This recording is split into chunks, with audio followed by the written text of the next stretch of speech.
evening, everyone on the internet. Today there is a brand new Minecraft update that has just come out, 1.20.60. I have a video about all of the major changes, but the biggest one is that they have finally fixed the trail ruins. Although archaeology came to the game in 1.20 last year now, 2023, it has only just been possible to have a trail ruins be entirely connected. And so I have found one in my Minecraft world, which is freshly generated, and which therefore means I can do a project I've always wanted to, which is to fully excavate a trail ruins. Previously, you could find all of the suspicious sand and gravel, but it didn't really properly link in together. That is something they'll be changing today. So let's go. Let me show you where this is, because fun fact, if you want to find the trail ruins won't fix in previously generated worlds. A world exists how it is. If you generate a chunk with a bug or a missing thing, that will stay in that case. But as you generate new chunks, they can have these new characteristics, including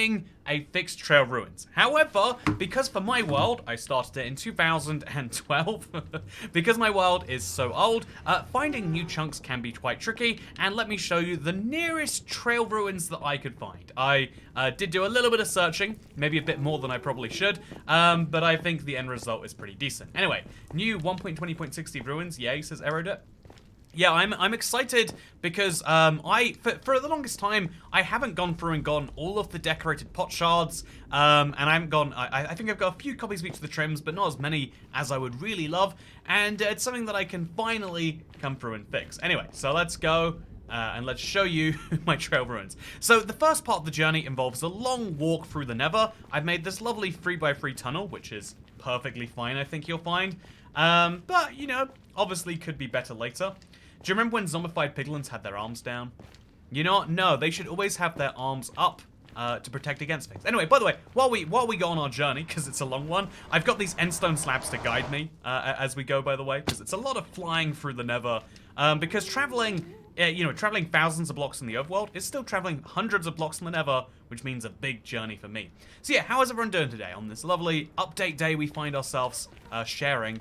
I always love a good Tuesday, a little bit of an update going on, and in this case, okay, I'm just going to fly down, and I'm going to use a firework to get back up, and then we're going to land in here, and we're going to continue onwards.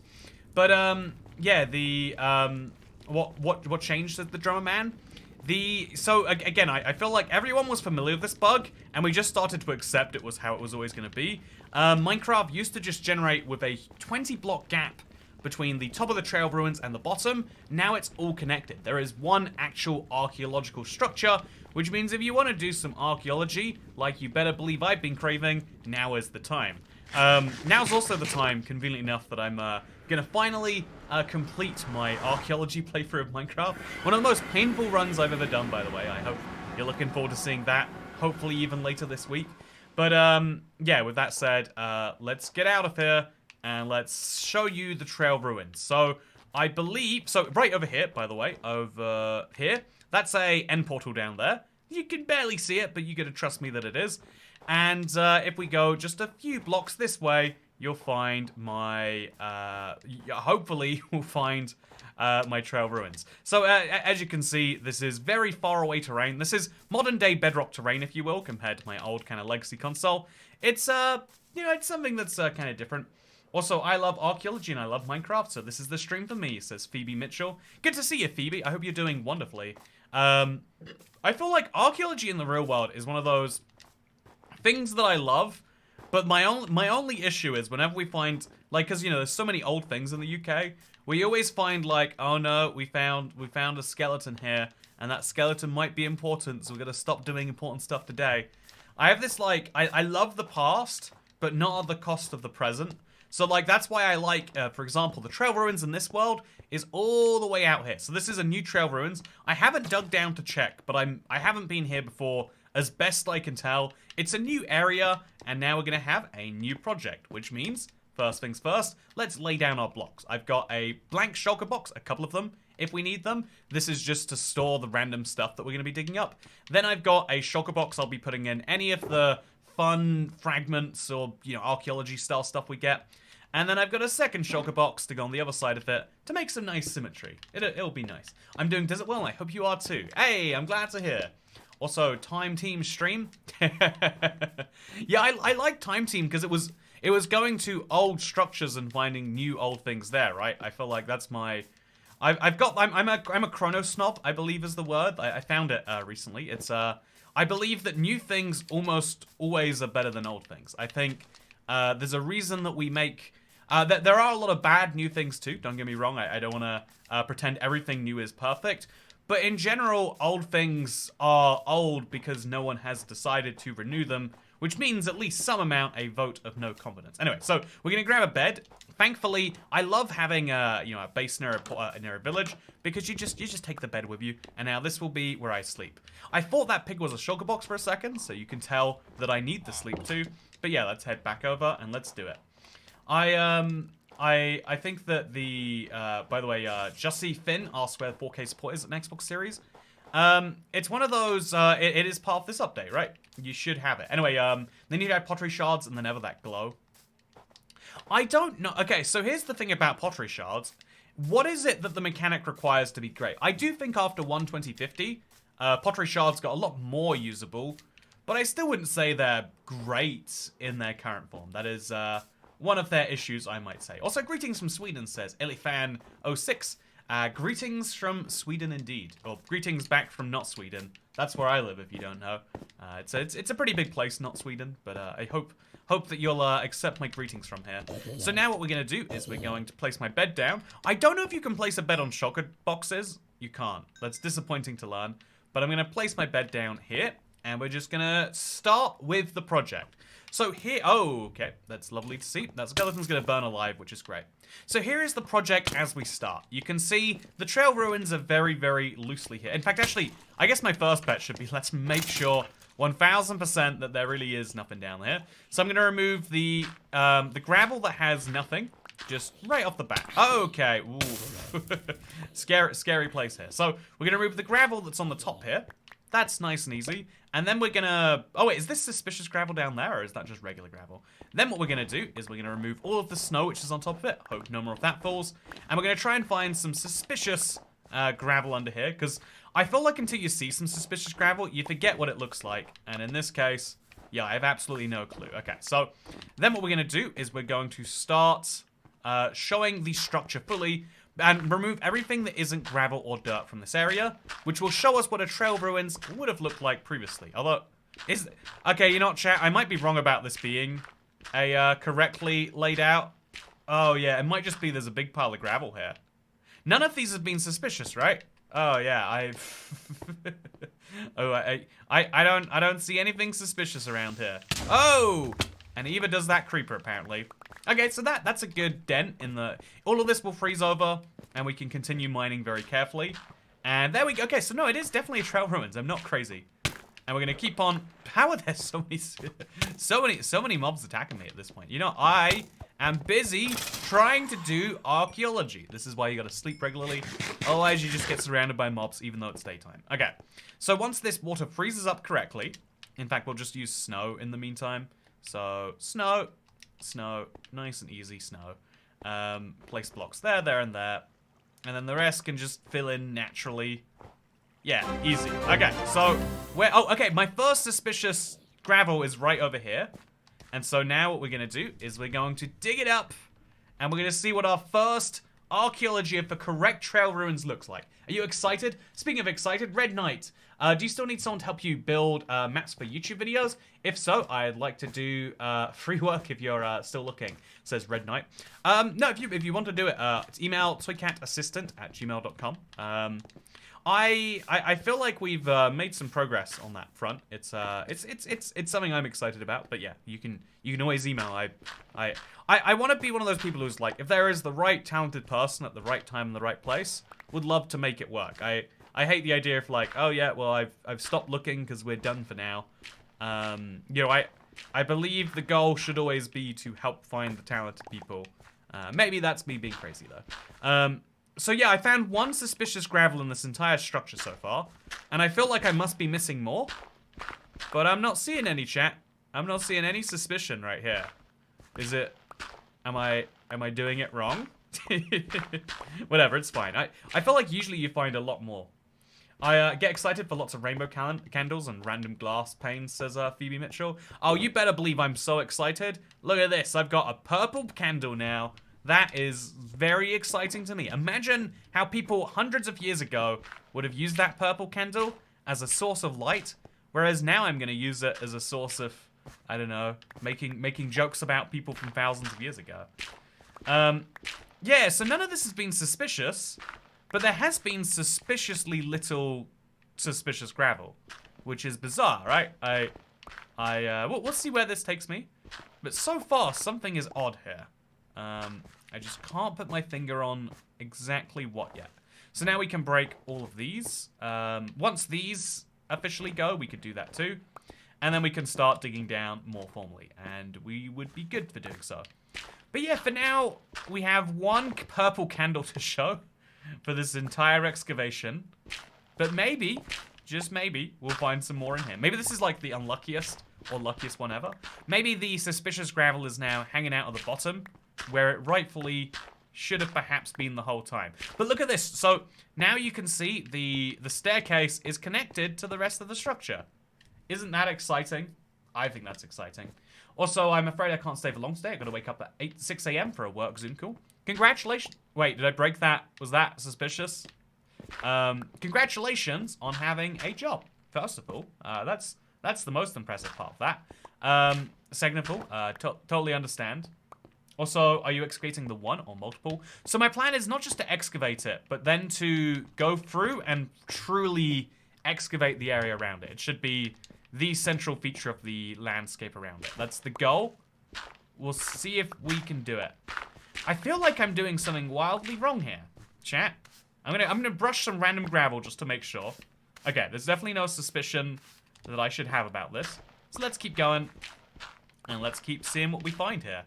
There's a lot of dirt to be broken too, and there's also a lot of stone that might need to be mined. But for now, we're just carefully going through and seeing what we find.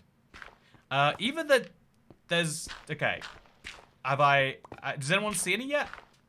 So, you know, this is actually good news for me, because I wanted to just excavate the structure, and so we're going to find it. I also haven't been fired. I'll continue to be optimistic about this continuing. You know what? Keep your expectations tiny, and you won't be whining. Also, I'm a neuropsychologist assistant now, says Dasher. That sounds like a made-up job. That sounds like a thing that you would say if you were, like, on the spot, and you're like, I work an important job. What is it? Neuropsychology assistantry. And it's like, you trust me, it's real. If you don't think it's real, that means you don't see the neuropsychologist enough, which means you probably should. So yeah, the good news is the trail ruins is fixed. The bad news is, I'm finding suspiciously little gravel here. Suspiciously little suspicious gravel here. Is it? You are meant to find suspicious gravel in larger quantities in this, right? Phoebe Mitchell confirms they found more, at least. So yeah, this is a fun new feature if you want gravel. If you don't mind about how suspicious it is, if you're not looking for pottery shards or anything, then great update for that. Have to say, gotta give it full credit. So we're gonna go into another room now. And I should add "Trust Me, Bro" off that title. Yeah, it sounds like it. A suspicious lack of suspicious gravel. There's this funny thing, right? Can it ever be suspicious to have a lack of suspicions? You know, like, is it suspicious that there's no obvious lead for a murder case or something like that? Like, that does imply that whoever was the lead was covering things up quite well. Also, we found a second one. Okay. So, after all this time, I found one purple candle and one... Which trim is that? Host trim. So, actually not that terrible. The odds of that happening were very low, and I'm glad we got it. But I am still confused about how it's only two. But yeah, I'm real... not a survival guy. If I play mostly on creative or survival with cheats, says Adrenastic TV. I recently learned my editor plays mostly peaceful, which is I don't think it's definitely survival mode still, but it's an interesting example of a like, everyone plays Minecraft differently, and I think that it's okay to enjoy Minecraft in a different way. Maybe normal, maybe more than normal even. But yeah, no, don't let anyone shame you for, or indeed don't let anyone tell you what you can and cannot do, except for toy. Oh no, chat! Our third piece of suspicious gravel. There was no way of knowing there was one there, but I lived dangerously, and I've suffered. So now I have got 3 suspicious gravel for this entire structure, which is still very concerningly low. I'm going to keep digging around to find more rooms. It's kind of cool that this structure is connected now. Like, it feels like we're actually uncovering something new, right? Like, it's a very small difference, but I forgot just how fun archaeology is. Ha! I have found my 4th suspicious gravel. And, oh, is that seeds? Oh, you better believe it's seeds. Oh, instant. I'm having a blast of a time right now. So to get up from here to the rest of the structure is a bit confusing to me. I'm not sure if there is an official way that I'm meant to do that. I guess I could place my own snow blocks. Yeah, just for now, right? Just for now. We'll have a snow block here, and then a snow block over here. And then we just have to, like, fly through this gap. Okay, that's easier said than done. I guess we could just remove this, put it 1 block lower down, and then we'd also be good. And let's go empty our stuff away. A candle, an armor trim, and seeds. What more could you possibly want in life? The answer is there's nothing more anyone can want, Phoebe. Also, they should make it so you can mine suspicious gravel with Silk Touch. I think the reason you can't is because you're meant to be delicate with it. I don't know if I agree with this necessarily, but the logic is that oh, sorry, let's put all the things in here. The logic is meant to be like, yeah, well, you're meant to be an archaeologist. Archaeologists can't just use TNT, explode a place, and then see what's left over. And not that using Silk Touch is the same as TNT, but it's the same vibes, right? Anyway, now we're gonna dig down a slightly wider area, just around the place here. Just so we got more context. And indeed, we're going to make a staircase into this later. But by removing more blocks, we have more of that. And let's jump in. Also, food is also milk. Milk is also food, says Ghostly. That's a good point. Why is it that when you drink milk in Minecraft, you don't feel any amount of satiation? Really, you should. You're right. This is something I'll bring to the highest levels of Mojang very shortly. We will make sure we get an answer for it. So the gold helmet is worthless, the rotten flesh is worthless, and the snowballs I don't really need right now. So let's go back in. Only break the gravel and dirt if it can uncover the secrets and buildings of the ancient Minecraft builders. Yeah, there's some pretty suspicious ancient builders down here.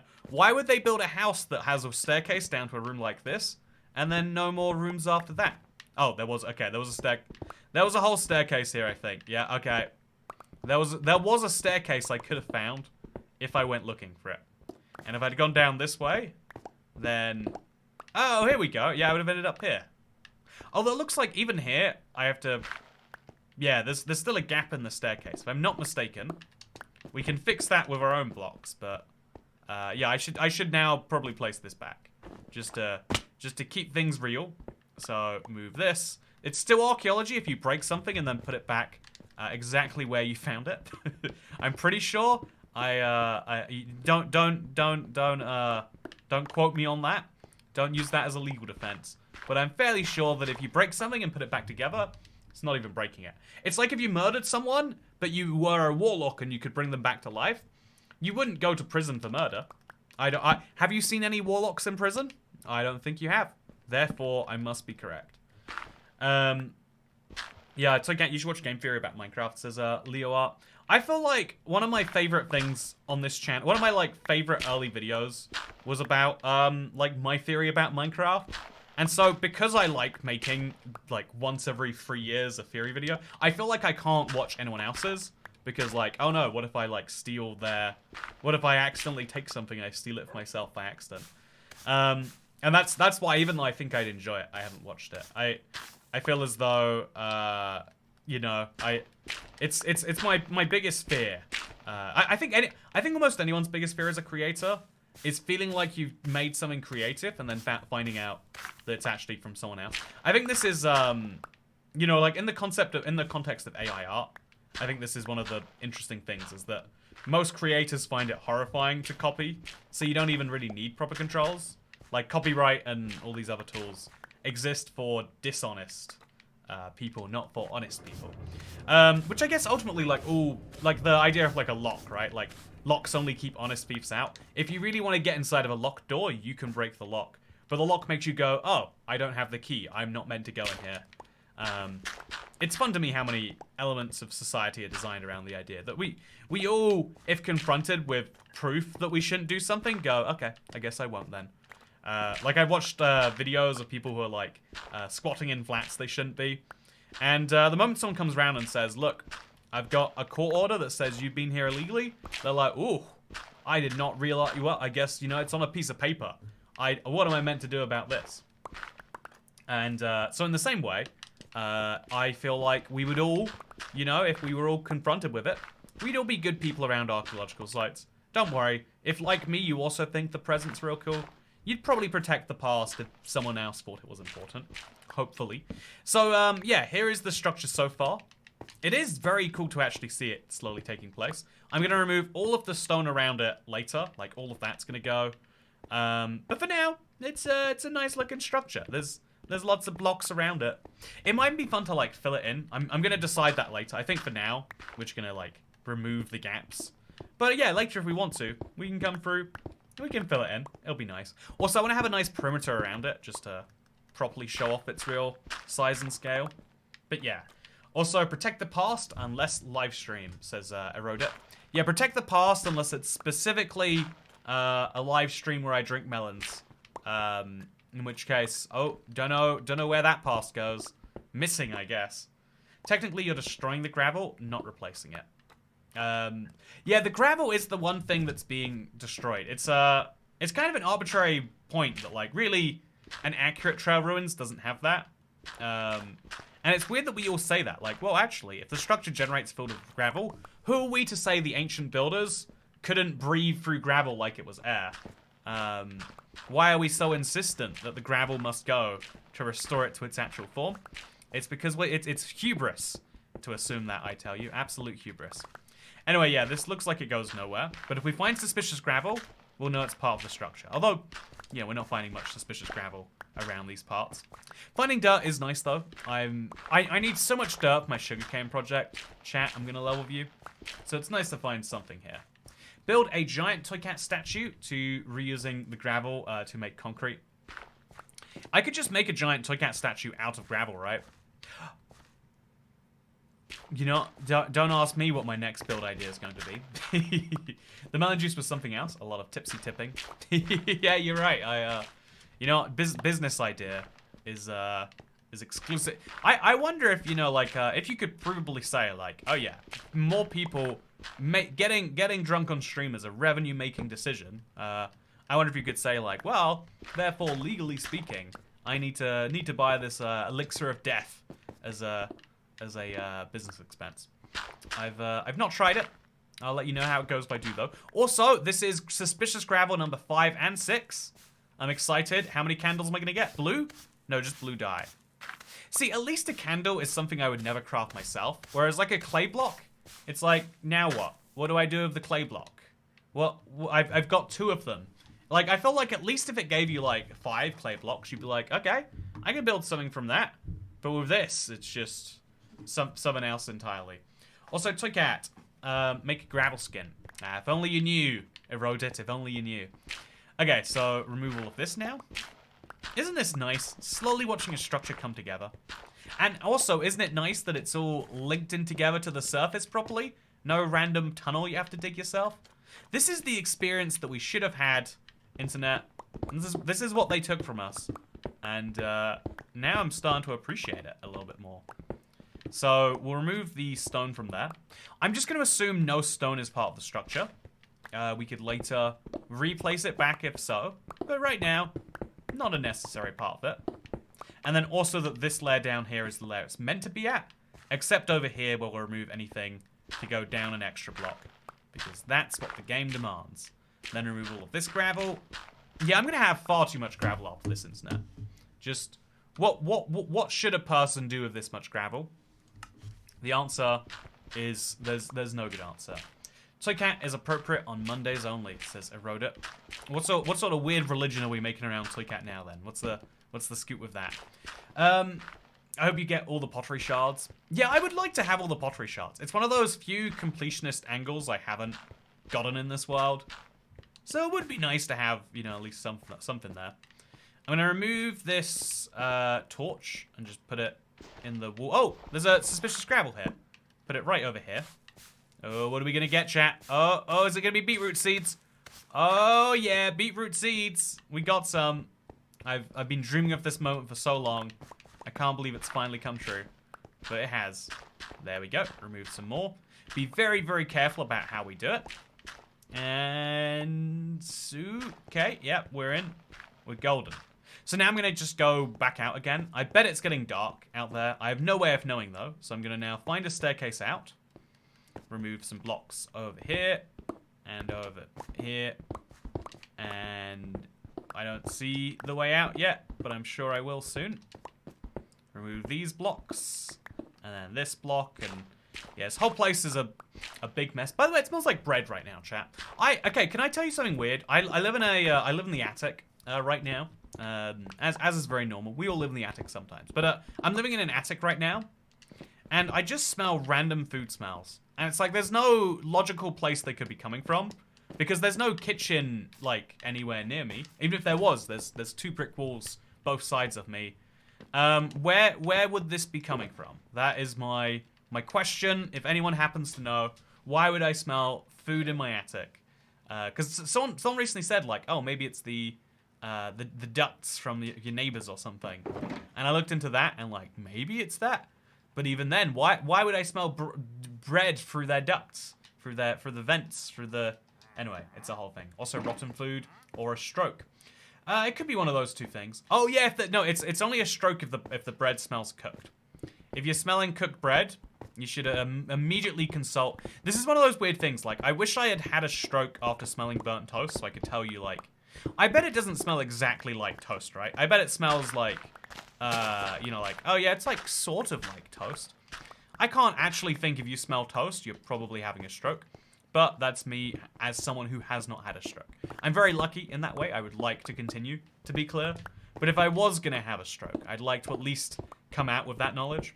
Sometimes, like, sometimes I like going through bad things in life, just so I can know, like, oh, that's what it was like. Like, I don't want to go through the bad thing for that knowledge, but it's like a nice little clarification. Like, well, I know more about the world now, and that is a good thing. Because ultimately, going through adversity makes us all wiser and stronger people, probably. At least that's what people who go through adversity like to say. But maybe they're just trying to get you in on their scam. It's a Ponzi scheme of suffering. Not entirely sure. Don't take my word for it. It doesn't matter. I had a minor stroke a couple of years ago, and I smelled less like burnt toast, more like burning rubber and like styrofoam. How soon did you work it out? How soon did you get to a hospital? I'd love to know the answer to both those questions. Speaking of questions, I'm questioning. At this point, with all the gravel I'm going to have, I can build a lot more than just a Toycat statue, huh? So, a couple of buildings over here. A couple of... You know, this is actually huge, right? Can we confirm? I feel like Trail Ruins weren't usually this big before. Maybe I've just imagined it incorrectly. But looking at the size of this, it still keeps going in each of these directions too. It feels a lot bigger than I was expecting. But yeah, let's go out. Hope no mobs get me, because now I have to... I guess we'll make a staircase up here. Or maybe we can... If we just get in the main staircase, like this, then we can climb up that. And then there's a staircase over here for some reason. And then here we go. That's my bed. Oh, it's very scary. Let's go to the Wandering Trader. Let's let him be hit by these strays and everything else. And then we'll run back in, and I'll go get the bed. Okay, let's go. Let's do it. 2 creepers. 2 zombies. Okay. Okay, yeah, we're great. We are fine. And just one of you. Oh, I'm slow now. I hate that. And then just one of you. Don't even worry about me. Finally, we're in bed. I don't know how I'm in bed if I was getting shot the second before I slept. But it works. And it's another gold armor wearing, oh, actually, he probably picked up my gold armor, to be fair. You know, I can't even be mad at that one. So now, let's put in my beetroot seeds. Game changing. Brother is bullying the trader. Don't we all bully traders? Isn't that one of their biggest weaknesses? Also, is that 2 wandering traders in the same area? I think that is. I wonder how that happens. So let's see what they both have to offer. I always like to check a wandering trader. Like, you know what? They go through the effort of spawning in for me. Let's see what we can do for them. Mangrove pupules? Maybe. Light grey dye? No. Sand? Sand for an emerald leech actually is like... But the thing is, you can only buy 6 of it. So even then, it's not worth buying. And I want to believe, but also I know it's just not. So it's sad, but there's no other way out of that. So now let's dig down over here. Make just a slightly bigger hole. Everyone loves a slightly bigger hole sometimes. So I can't make gravel with grey dye. Now that's an idea right there. I wrote it. Yeah, I think using a wandering trader as a shield is very nice. Thank you, Everett Lewis. I'm glad you agree.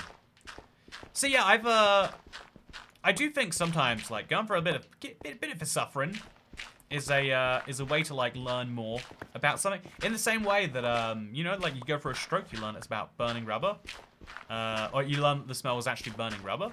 Now you're much more prepared for a future stroke than if you just heard that. I think knowledge is one of the coolest things. Like we're all just collecting random pieces of knowledge, and knowing which ones to collect and which ones are worth collecting. It's a hard endeavor. It really is. You know, it feels weird that you even can collect knowledge like it's a Pokemon, but it is the best Pokemon. It's like a Pokemon with guns, even, I might say. So yeah, we're gonna move this torch now. Pick it up and use pick block to save myself some inventory management. And then we're gonna see if we need it down here. I imagine we will. So just place it on a floor here. I think this could be a dead end, but I've been wrong about this before. I think in this case I'm not though. What do you reckon, chat? Dead end of the trail ruins over here? It would be weird if it was, but also entirely reasonable. Can you get lots of random knowledge at pub quizzes, says Kara. Yeah, I like the random knowledge thing. Really is like is basically the skill they test at pub quizzes. You're right. It's a thing that I feel like it's a British culture phenomenon that I feel like is lost in much of the world. Like everyone loves trivia every now and then, but what if trivia was a full-on game? Also, all kinds of awesome finds. This particular one right here. It just goes on and on and on. So let's brush it. Let's see what exciting. Oh yes, orange dye. Love some orange dye in my life. And we're good. We have it here in New Zealand, like quite a few. That's because New Zealand's British. We don't like to admit it. You know, it's if we did, we'd be admitting we basically get a second UN seat. But you know, New Zealand, UK, close best friends. So it's a great deal we got going on here. Spooky cave ambience. Yeah, I totally agree. It was very. I don't know what I feel about when it comes to the spooky noises. I feel like it could be done a bit better. Also, cave noises intensify. Every pub near me does a trivia night in a town in California. But how many pubs do you have in California is the problem, right? That's the thing. Like a part of what makes a pub is having these events to, you know, because it's a public house. So part of it is having events to get people in, and one of those is a little bit of a quiz. My mum plays these very specific intellectual trivia games. It's a fairly niche thing here. You know, missing out. Also, we found a crafting table. That's exciting. I could make myself some stone now. Or a fireworks star, which, you know, I think I don't have a copy of every fireworks star sitting in the world somewhere, so if I wanted to truly be completionist, that would be the way to do it. Okay, so let's brush the brown candle out of that. Oh, it's a red candle even. Okay. Let's brush the... Oh, this is a trim. Wow, I am actually going to collect quite a few trims from this today. I was just here to make a trail ruins look cool. But apparently we get something else from it. This loot's amazing. Maybe we'll get a dead bush next as Master Tragedy. Oh yeah, it's a real good one. This is the best trail ruins I can imagine. I'm excited to see how the loot gets even better as we go. So, Diamond the Cat says, thank you being a member, by the way. Diamond the Cat says, any tips on how to fight insomnia? So, okay, this is the annoying thing about sleep. Unlike everything else in life, where it's about, you know, like, if you think about, for example, the issue of I'm not eating enough food, you are in control of what food you put in your body. You will trick yourself into not being, but, like, you are ultimately at the end point of it in the control. You can, it's the same with, even like, I don't know, if you're addicted to a drug or something, it's like, it's very hard and you are physically compelled, but it's still, you know, like most hard things in life are about what you don't do. You just got to resist doing something. Whereas sleep is a positive behavior, like you have to start sleeping. And it's a really hard positive behavior because no one actually knows how to begin sleeping. Like, there's not a button in your head that you can hit to start sleeping. You lay down and you're like, I would like to sleep until tomorrow now because tomorrow is when I have things I would like to do. And then you shut your eyes and it doesn't happen. And that's the brutal part of the ordeal, right? So, I know I need to stay up and listen to Toycat's advice about insomnia. Exactly, you know, stay up a little longer. It's very important. It's it will help you fight some insomnia. Archaeology is my favorite of features, originally from Caves and Cliffs, although I still haven't done it in my survival world, says Harrison. Oh, you're totally missing out. It's a surprisingly fun one, in my opinion. I'm looking forward to seeing what we have when we're done, too. I'm still doing a lot of actual excavation right now. Maybe I should take a step back and do the digging of the around area. Yeah, I think that's what I'll do. I'll dig a lot of the dirt and sand, etc. in this area right here. There's a lot of it just overhanging. It'd be nice to have more of this being exposed to the air. So let's do that right now. Let's remove a lot of dirt blocks. There's no suspicious gravel here, so I can mine a lot faster. And let's make it all very, very exposed. Anyway, so advice for insomnia. The important thing about because it's a positive action, not a negative one, but it's a really hard positive action to do. Is basically there is different advice for everyone, but there's one big thing I would say that helps me, and it's like really practice a little bit of like meditation style stuff in the day, i.e. clearing your head. Like people say meditation, but really I think the best way to put it is like just be calm and relax with your thoughts. Don't let every thought in your head be stressful, because then if you have a negative relationship with your thoughts, it's gonna spiral into itself. Instead, what I would say is be very deliberate about shutting your eyes and just having nothing be there some point during the day. And at night, you basically do that. At one point in my so I've always struggled with sleep, but at one point in my teen years, I was so good at sleeping. I was like, this is so easy. You go to bed, like somewhere near your bedtime, within an hour of it, either end. You go to sleep, you shut your eyes and you think about nothing. And then in no time at all, you're like, whoa, it's the morning. It's incredible. Being able to sleep on command is a superpower, but it's not actually that hard of a superpower to obtain.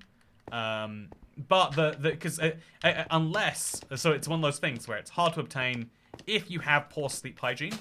So sleep hygiene is how well you segment off your sleep space as being just for sleep. So if you spend a lot of time in your bed that isn't sleeping, like laying down in bed, then your brain isn't going to think, I'm in bed, I'm sleeping. It thinks, I'm in bed, it's time to play video games. I'm in bed, it's time to watch Toycat streams. I'm in bed, time to scroll Reddit endlessly, whatever the case may be. So sleep hygiene is the tip number one, I think, that's important. Tip number two is regularity. Bad sleep begets bad sleep, which is the most brutal cycle in the world. It's like, I don't know, like being depressed is the worst time to deal with depression. The same is true for, sadly, for sleep. The worse you are sleeping, the worse it feels like your sleep is going to be.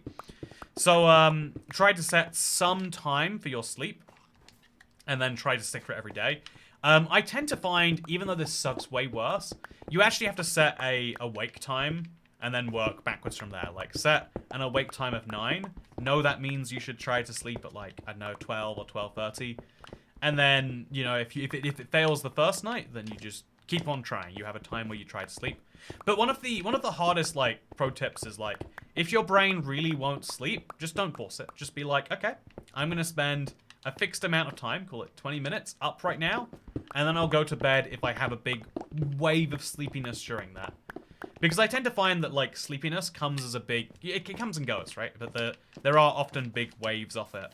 And knowing how to make those waves, or make the most of them, is surprisingly important. I totally agree with the awake time. That's the key, says Ryan does stuff, apparently. Yeah, I'm glad to hear it's not just me. But yeah, knowing when to give up on sleeping, even just, like, it's got to be temporarily, because you have stuff to do in the morning. But it's better to lose 20 minutes of sleep than to overcommit and spend 2 hours laying there stressing like, why am I not asleep? So yeah, that's the thing. Because you know what it is, right? Is you're not having trouble sleeping, you're having trouble overthinking when you should be shutting your brain down. Going to bed is just pretending you're asleep until you're finally asleep, says Joe. Okay. Yeah, exactly. You try to trick your brain into being like, look how asleep I am. I'm so asleep right now. I'm about to lose consciousness, and I can tell, because you just do that till you actually do. So let's go to sleep. Let's take a little sip from the drink.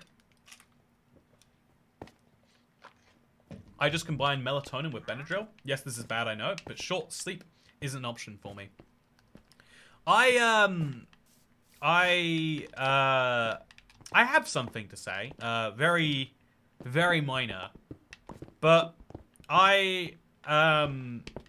in my life, someone recently suffered a bad fate due to sleeping medication mixing with something in their life, and it's one of those things that you don't even know. You don't even know it's a bad thing till it gets you, and then when it gets you, it's gotten you. But I don't know. I feel like, what do I do with this snow, by the way? I need to make a garbage chest. There always needs to be a garbage chest. If there's not a garbage chest, it starts piling up everywhere else. So this goes there. I tried to sleep and then remember the horrors, says Jimmy T. The horrors. Sounds great. So I'm gonna go grab a chest, actually. In fact, actually, rather than making a chest, I can chop down a tree very easily. This one should be good. But I think I read somewhere that you get sleepy every 90 minutes. If we power through it, you have to wait again. Yeah, that's my tip with melatonin. Like, so I've melatonin is not over the counter in the UK, but I grabbed some from the US because I'm a big believer in like you doctor to tell me what medicines I should take. It's very, very smart behavior of me. But no, more seriously, so I have taken melatonin, but it's not very common in the UK. What I tend to find is you can take it, you have like a 20-minute window to sleep with it. Otherwise, you gotta like try something else. And also, I find it doesn't actually help you sleep; it just helps you get to sleep, which sounds like it would be the same thing. But I always wake up feeling like weird in my body, if that's a normal thing to say.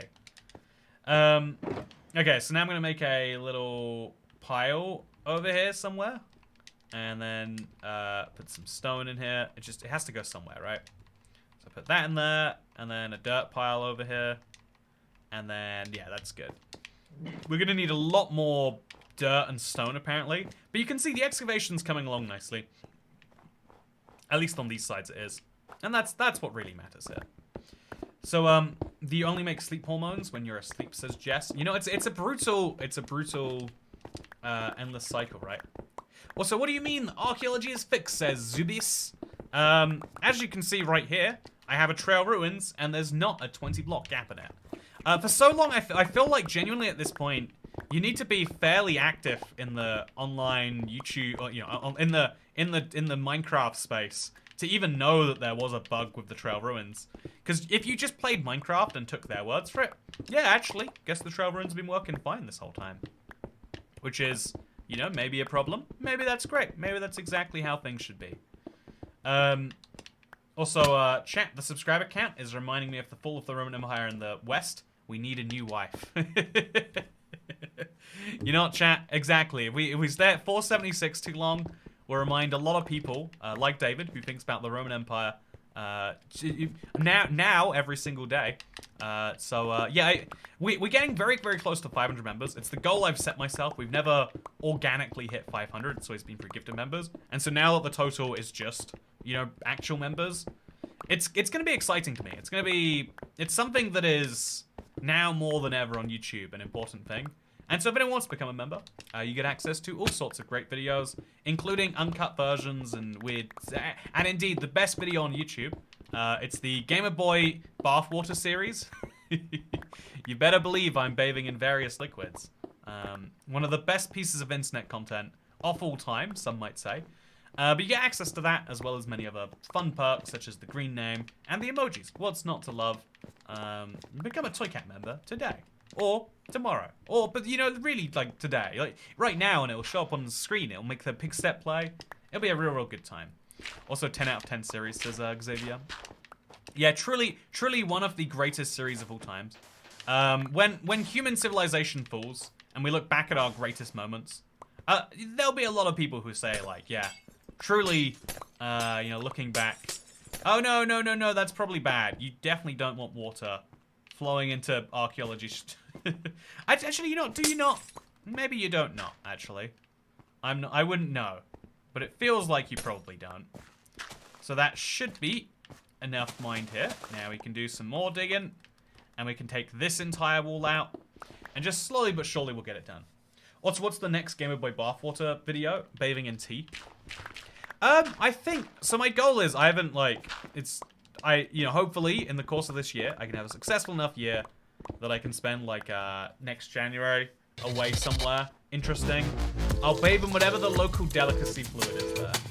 Might have to bathe in sake. Might have to bathe in, you know, what's the Turkish yogurt called? Iran. Might have to bathe, you know, in milk. We go to a little farm in the middle of nowhere. But you better believe, bathing in tea is insanely British. Sorry, bathing in iron brew is much more British. Sorry, I've already I've already done that to the max.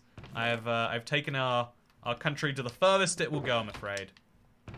So we're gonna put this in there, and then I don't know, just a few extra blocks. We can come back for these later, but they're mostly gone. Also, bathe in milk tea, haha. Oh yeah, and then put some like tapioca in there. I could make Toycat flavored bubble tea.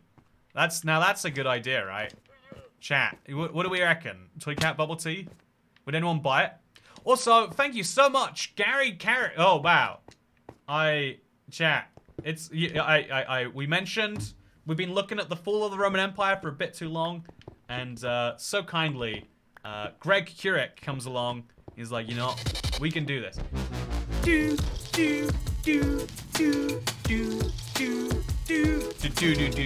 Thank you, Bobby Butler. So I said Greg Kurek, but actually, Bobby Butler was the 477th channel member. What a dream. Exciting. Okay, so now we're going to continuously go this way. Bathe in Minecraft cereal.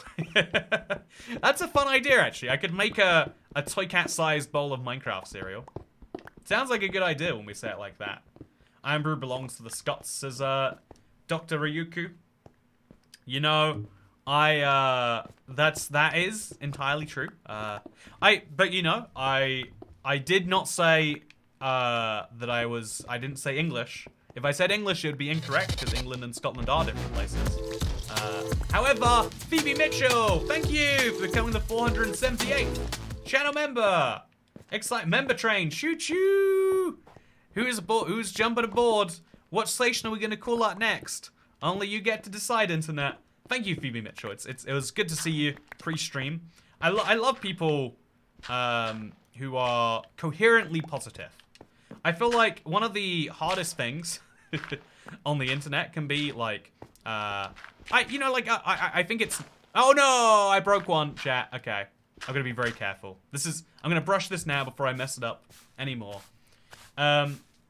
Oh, what's happening? Hey, we got another shard. I think I already have the heart. But also, speaking of having the heart, thank you, Diamond the Cat, for 5 gifted memberships. I hope that gifting memberships is one of the solutions to insomnia. If it is, you'll be more than set. If it's not, then, you know, shameless of me to mention it.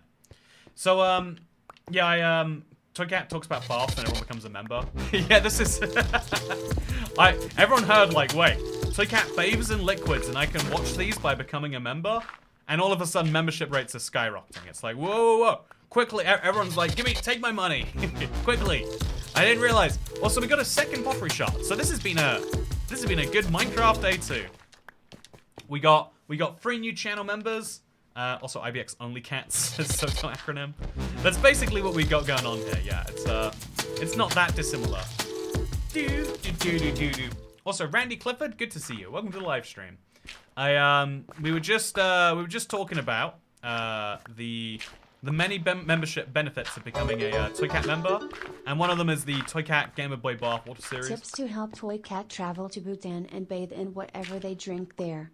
Don't die of altitude sickness. Skull. I would. So, okay, do you know, this is something really interesting to me. Traveling to Bhutan is wildly, like, expensive, because not only is it a country that's really limited, like, accessing the country is very hard geographically, but also you have to be there, with a guide until very recently. I discovered that while putting some editing in a video recently. But not only did you have to be there with a guide, but you now just pay a daily fee. Oh no.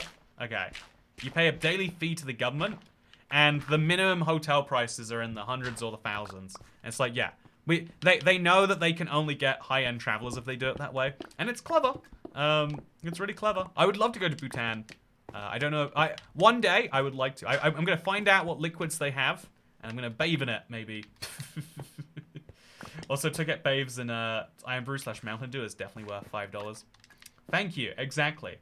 Also, Randy Clifford. Also, Bobby said he had to become a member to see the bath video. Watching the stream in the same room as each other. Lol, says Phoebe Mitchell. Oh, fun! There's it all ties in. I'm glad. It's a good video. It's got some of the best cinematography on YouTube. Trust me when I say that. It's only the hard-hitting content we upload here on this channel. Also, no! I had such high hopes for you to never break another sus Scrabble, says Alex Jade. I know, I can't believe I did it. I could have had a whole 3rd pottery shard by now, but I don't, and I only have myself to blame. Okay, so I think we're just gonna dig another couple layers in this way. I'm gonna leave some floating trees, but it's no big deal. Actually, it probably is a big deal once I get far enough from land, so I'll just do one more layer, just to avoid that exact problem that I'm talking about. Now we dig down, actually we'll remove the dirt first, because it's one tool. Then switch out to the pickaxe, and then work out the rest from there. Yippee, I can be desert well now. Also, yeah, the weird thing about some countries is, like, just how nightmarishly hard it is to go into them. But then, in a way, that's almost enticing in its own right? But, one of my favorites on the Mirror videos were mistakes in the videos. Oh, you love the outtakes, Hannah Joys? I cannot believe how many Harrison collects. There are a lot of outtakes in Toycat videos. I sometimes look back at them and I'm like, oh yeah, I remember that. It reminds me, like, where some of my time goes sometimes. I'm like, I don't even know how it takes, you know, like 2 hours to record a, you know, a 25-minute video. If it's a one shot with no editing. But then it's like, okay, I see all the now. brave new wives. You know, thank you. I commend them too. David Solomano is your fear of the Roman Empire collapsing has been solved single-handedly by our new channel member wives. He has so many more, just no time to compile them. yeah. The outtakes are just the best outtakes. There are so many hanging around, I've heard. You know, this is why we need Harrison on the channel. This is one of the things your memberships help to pay for. Having Harrison be able to go through the footage and be like, wow, there is a lot of things you said here that were incorrect. You know, not incorrect, but like a lot of times you started speaking, made a mistake in your speech, and had to start again. It's cool to have a collection of all of that somewhere. It's like a Toycat museum, and it's yours for just $4.99 a month. I hear. But yeah, I love the more exposed this gets, the more light we get in here. It's a nice little feature. So I'm gonna remove all of this now, because we just don't need it anymore. And then all of this, and maybe even all of that. I don't see why not. I guess there's probably water under that. Yep, I called it. I guess let me fix that too. And then this seems like a good natural place to stop here, at least for now. So remove all of this stone, and all of this stone. And slowly but surely we're seeing the structure be uncovered, huh? So if you were going for just the maximum amount of suspicious sand or suspicious gravel, I think pro tip is you don't actually need to, like, if you just want max suspicious gravel, you spend as little time as possible in here, you find as much of it as you can, then you get out. It usually will work out well for you doing that. However, I am trying to uncover the structure, which is why we're doing this in the maybe slightly idiosyncratic way that we are. But it's what will lead to the eventual structure that we are left with. Oh, there's blocks under here. See, there's reasons to mine these stone blocks. I'm never going to find any suspicious gravel, but I am going to uncover some past mysteries. Not under here, though. There's no past mysteries down here. So there is a block over there I wouldn't have seen otherwise. There's clearly one over here. There's a whole bunch of them over here. So remove this and that and this and that. And, oh, yeah, it goes down again. It's kind of cool to me that there's a whole structure hanging out here. And you don't even get to see much of it. Because why would you? So, question, Mr. Toycat. What happens if you moss mine a trail ruin? That's an interesting question. I don't think you can remove gravel with moss, so if you just go to the dirt, I think you'd be just fine. I think that's a clever way to do it. Also, what's the... that building goes down pretty far. Oh, do you reckon? Should we see? See the very bottom, maybe? Just do some, you know, like some expeditions down here. See what it looks like. Is there another floor? Secret floor down here we're not seeing? Doesn't look like it. There's a bunch of gravel, but I think these are normal gravel patches. There's no way to be sure, but we'll dig out the whole patch just in case it's relevant. Yeah, I'm gonna go crazy on this. I'm gonna assume there's nothing suspicious about it. Although actually, now there's some dirt. And I think this is non-suspicious dirt. I think this is just a pile of dirt I have found in the ground. Well, you know, it's still nice to know it's here. And it's my dirt now, and I can do what I want with it. Except store it in my inventory, honestly. So there we go. That was nice. Good little trip down under. But yeah, this is definitely the underfloor of it. Suspicious dirt doesn't exist. That's what dirt wants you to think. Dirt has convinced people, you know, the dirt lobby has convinced people very successfully that dirt is never suspicious. But think about it. If dirt isn't suspicious, why is it that when you have some compromising information about someone, it's called getting dirt on them? Ooh, what's that? Is that dirt's integrity being called into question? Think you'll find it is. Yeah, I think that the dirt is obviously not worth brushing right now, but it might be worth keeping an eye on in case it changes its mind about any of this stuff. So yeah, I think we're gonna move one of the torches over here now. Obviously, this is much less required, so we'll place this all the way down there. Grab my brush again. Not the stone, preferably. Just the brush. And then we'll get out of here. This is a bit of a weird way in and out, but it is technically doing the job. And so we gotta praise it at least a little bit for that. The dirt seems pretty sus to me. Also, my favorite armor trim you can get in this structure at ibxtoycat, says Randy Clifford. What's your favorite armor trim? You can't just say my favorite armor trim. You've gotta give the answer. You can't give a question with no response there. So, yeah, as you can see, I'm very clearly reaching the end of this chest, which is good, because I planned with a second chest. Yeah, made a double, too. Yeah, but this looks really cool out here, by the way. I like this area quite a bit. I also like that I've got 2 wandering traders. We've got all the wandering we could ever go for. My favorite trim is the silence one, says Erode It. I think my favorite, too, but... You know, that's totally just the rareness of it talking to me. It's not that it's actually so much better in any way. It's just like, yeah, I like the rare trim because it is a rare trim. It's not an amazingly unique opinion to have, but that doesn't mean that I don't have it. So now we'll dig another couple blocks down. Yes, we will. I've done exactly this in my world, but the room was huge. I got everything apart from the How pottery shard. I'm still looking for that. You got all of the pottery shards from one of them, Polly E? That's actually incredible, to be honest. I'm really impressed. Mine is the chestplate part. Silence is the best armor trim. Yeah, it's such an easy one to totally agree. It highlights the trim color more. Yeah, if you want to trim your armor, silence is the most trimmable color. Whereas if you look at my helmet, for example, it's very subtle. I think I use the eye trim. Like, sometimes you want subtle, because it's meant to be like kind of in the. Oh no, I gotta put that back. Okay, quickly, if anyone notices, we're good. I think subtle is really good for a lot of things. There are, this is something interesting about real world fashion, right? Or real world design, let's say more broadly, like not just for clothes but for everything else. There's a certain level of wealth. It's like middle class, basically, where people are desperate to signal, like, look at the brands I wear. Look at them. I have the brands. I am, and whereas if you look at like the actual, like upper echelons, it's like, yeah, I don't want to signal that I'm wearing brands. I can buy something that is nice that maybe if you're paying attention to, you can notice. But, like most people like don't want to have their stuff like be very openly known about. And so, something I found to be really fascinating, I learned about this recently, chat, is that, even, so we're having an inflation crisis, a cozy living, crisis, if you will, if you're in the UK. Like,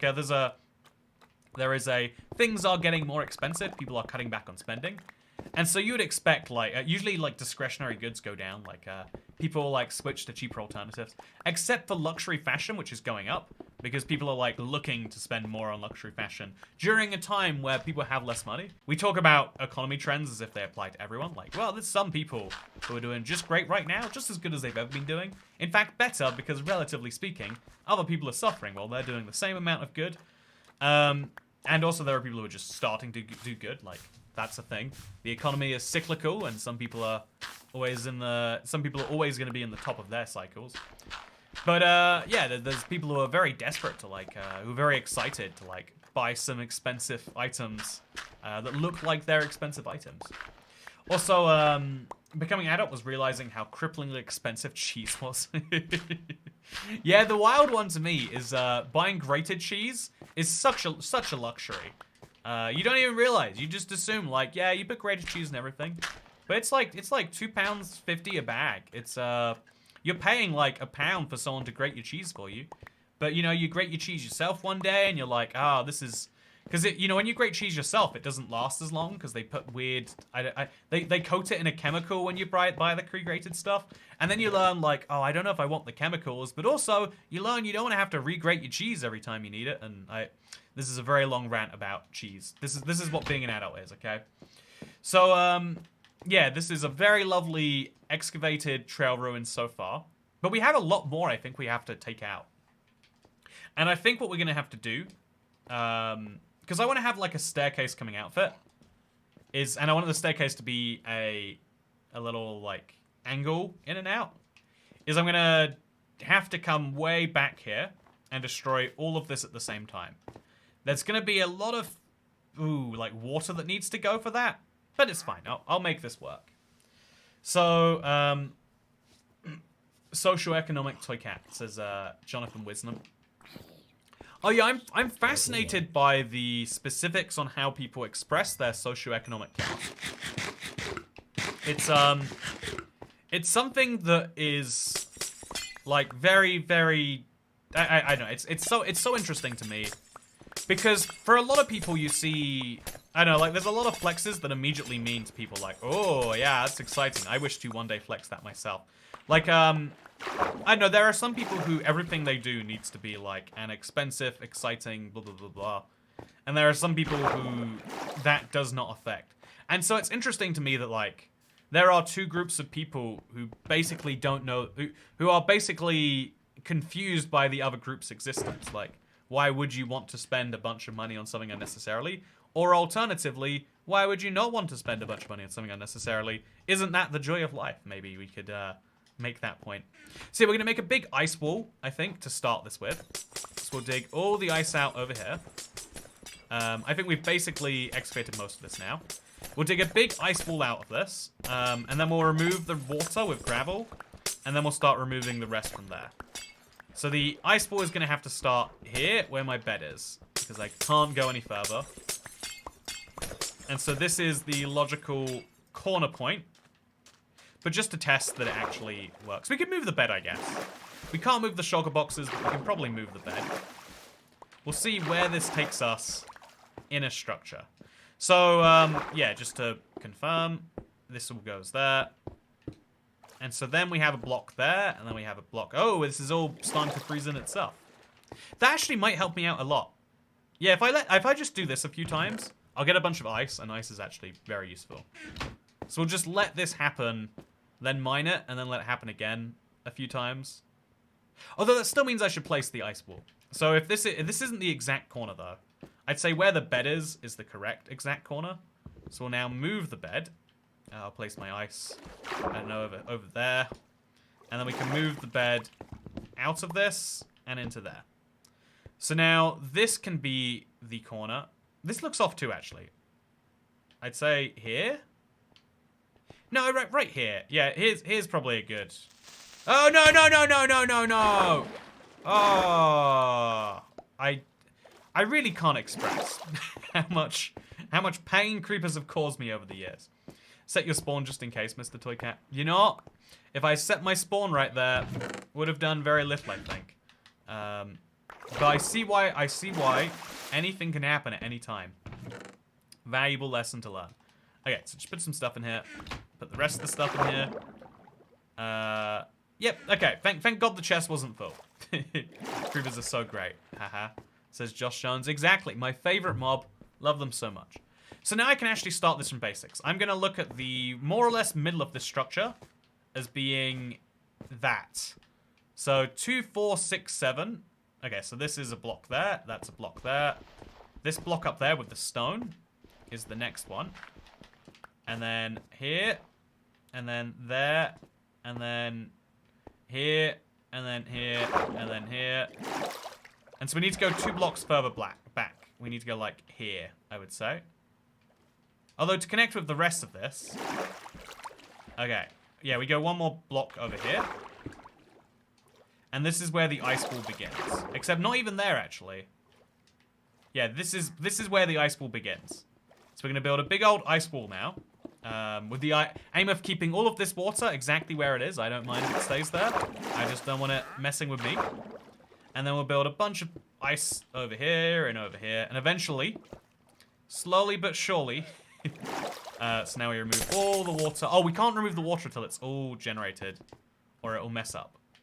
Like, just to show you what I mean by that. If we remove these water blocks, they go. But if we remove this water block, water will just fill to take its place. Or if we remove enough of them, it will. So we're going to wait for that to happen. But in the meantime, build the wall. Make it great. Everything's wonderful. Making ice wall, Toycat is a flat earther. Or I really like Game of Thrones. One of the two. You know, I believe in an ice wall. Either I'm sure that the earth is flat, or I'm sure that the earth is not, but it would be cool if it was. No, yeah, I think I do think ice walls are a fun thing. I used them when I drained the ocean. It was a big thing. It was a very, very big thing. But when I drained the ocean, it was a... I guess that goes there, and yeah, that's great. Yeah, when I drained the ocean, I really enjoyed making those ice walls. So it's a design I'm going to reuse. Okay, now we'll remove some more gravel. It is ultimately inconsequential, but it's nice to believe that it could have been. And then continue moving down and see what we find. Not that much. Now we'll place these down. I hope that that's a slab. It is! Oh, I love that. I love it so much when you don't have to remove the blocks yourself. The motion of your ocean makes me want to play Minecraft, says David Solomano. Yeah, I would hope one of the cool feelings from these streams is when it inspires people to play Minecraft. I feel like that's what the perfect Minecraft build does. Is makes you go, oh yeah, I need to do something like this. Need to see what's going on over here. By the way, brown candle, very nice. Toycat is a fan of walls. You know, I love building walls. If you're living in a fantasy world, why would you not want to build walls? It's the whole thing that defines the end of one area and the start of another one. If you're building real-world economies, you might run into some issues with some walls. I'm not sure on the specifics of your walls, etc. But if you're just building a fantasy world, you gotta have walls. You gotta. It's the dream. It's the fantasy. So by the way, there's a whole other structure over here that we just haven't seen yet, it seems, based on this. Crazy. It is crazy how deep these structures do actually go. So inside of this, we can see there's some brown... Oh, it's a pottery shard. Yeah, wow, I really am pulling off all of them here. And then this one is a hanging sign. I love hanging signs so much. They're so good, chat. I love a good hanging sign. There's no limits to your power level when you find a decent one of them. Don't let the gravel fall. Suspicious gravel falls. It doesn't drop an item. Yeah, I know. It's one of the things you should not be doing. For sure, Sane Mongrels. Pro tip: if you want to avoid losing suspicious gravel, don't let gravel fall. Also, yeah, the gravel is actually starting to come back. It's stopped being suspicious in its absence, and now it is here again. Won't even have to invade its privacy to work out where it's been recently. Love that. Okay, so we are rolling through. What are we gonna find? Not too much. But yeah, it's funny, right? Look at the structure, and it kind of goes in 4 directions. In this direction, there's some cobblestone and then nothing. In this direction, there's a little room with a crafting table. In this direction, we got an even smaller room, no crafting table, just some stairs. And this direction, it's like, yeah, it just goes and it goes and it goes and it goes, which is fun. So let's properly excavate this one. This is presumably going to be nothing behind here, but always good to check, right? Always good to be sure. Oh, suspicious gravel. That was so well hidden back there. You would have never found that, right? So I'm going to place another one of these torches all the way back there. Oh, suspicious gravel over here too. I hope we get a lot of pottery shards, actually. Oh, it's another one. It's another one. Yeah, it's another one. The rest of the gravel was voted off by his shovel. Indeed. Minecraft is in serious need of an inventory update. Is it an inventory update or an inventory update, chat? How would you say that word? Wait, let's do a poll. This is important. Most important thing ever. You're getting such a good variety of slightly useful items. This will cause you no inventory issues, definitely. Yeah, I'm so excited for all of the excited ones. So yeah, chat, say it in chat. How would you pronounce the word? Inventory or inventory? Wow, it's interesting to see. Lots of inventories. Yeah, spell it out for me. Yeah, it's okay, we get some glass panes here. Love to see. Do you think this structure's ever gonna end, or do you think we'll be digging like 300 blocks from now, just still finding pieces of cobblestone, a little bit of suspicious sand here or there? You know, I'm entirely okay with either option. I have to say, just kind of curious, you know. Ultimately, just kind of curious. In Avenue Tory, you know, actually, Nomake. Oh, okay, there we go. Oh no, the poll actually works. I figured they'd be the same option. Just inventory, then inventory. Everyone knows it's actually pronounced inventory. Inventory is just when you. That's when you're like. Inventory is what happens when you come up with your own spelling of that word. You know, when you invent your own way to say it, you're like, yeah, that's inventory is what that is. There's no yeah, everyone says inventory. I'm glad we agree. Inventory is one of those words. I'm sorry, I can't say this anymore. I'm gonna give myself. It's called semantic satiation. I'm not gonna understand what the word means if I keep saying it, and so I just won't keep saying it. So how's the weather been, everyone? You invented it. Exactly. People invented that. It's a total invention, a fabrication. Oh no, chat. People said not to let them fall, so I went up a couple blocks. But that did not save me. That did not save me at all. So I'll throw this on the ground, pick this up, place this real close by on that block, and then maybe move this to over like here. That'll do the job, I bet. Okay, out we go. It is getting dark out here, and I don't intend to let it. So, it's like aluminum, says Jason Cross. So it's funny because aluminium and aluminum, I don't know if this is common knowledge, but I'm sure it is at this point. They're different words. They're not actually the same word. It's not a pronunciation issue. It's that in the UK, in British English, it is genuinely just, aluminium is a different thing to aluminum. You know, it's a different spelling, not a different pronunciation. Which is, you know, interesting in its own right that you can just have entirely different spellings of words, depending on which side of the Atlantic you're on. Doesn't seem very logical to me. But you know, if things were all based on what seemed logical to me, then we'd have a much more fun society, I think. Okay, so every time this grows, we then use it to make a bunch of ice, as you can see. And then we use the ice to expand the ice wall. Yeah, that's right. And then eventually, it'll Your connect all it. beach biome stream inspired me to start one too. Fun and interesting challenge. I'm glad you enjoyed it, Josh Jones. I do think single biome is one of the weirder ways to play Minecraft. I'm looking forward to doing more silly, goofy challenges like that again soon. So I'm glad you enjoyed that one. Hope that's a good sign of silly challenges to come. I sure do hope. Okay, so now I'm going to basically finish this wall over there. That's the end. Yep, we're done. And then we just need to remove the blocks here out to there. Okay, so that's the wall. Where's the wall, actually? I don't see a wall, internet. Okay, it's one more block further away. And then by removing all of these blocks, we get even more ice, which can be used for even more ice wall stuff. And the cycle continues beautifully. So ice wall, here we come. And then we can even remove a lot of the ice around just to have fun with it, I guess. So, Americans spell things wrong, says Kara. You know, in your opinion, of course.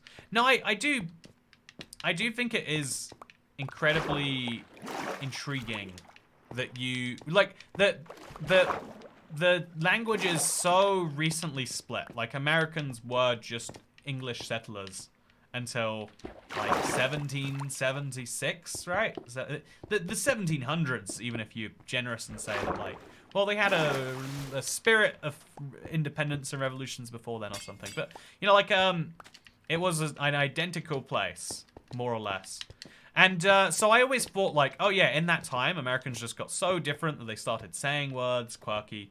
But then it blew my mind to learn out that's not actually what happened. It's the Americans and British used to say words exactly the same until, in the UK, we switched to different spellings. So we used to spell honor without a U. We used to spell color without a U. We added in those spellings later, and then the Americans were just a different country, so they didn't adopt it.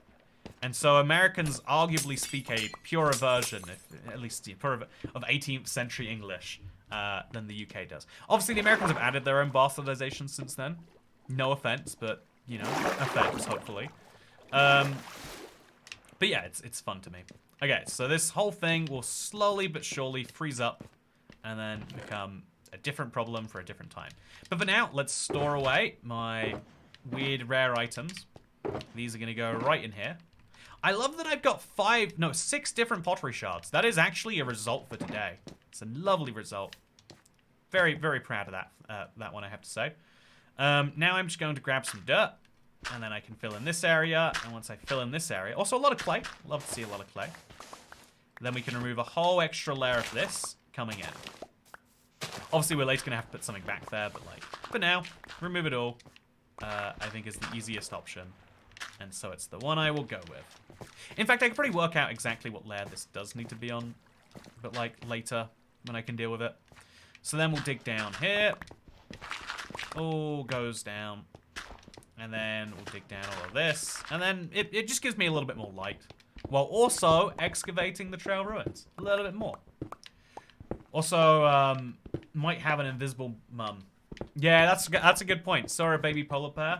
Watch out. I thought at first that was like a demented, like, cry for help. You know, actually, chat. Speaking of cry for helps.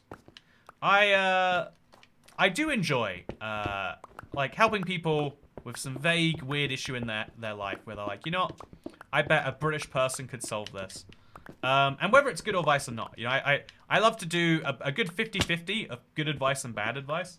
So give me a problem that's happening. Also, yes, my child, says Cat Beanie. Your child is invisible. That sounds like a really good cover story for like, well, you know, I killed my child, but to avoid going to prison, I'll just tell the police that he turned invisible.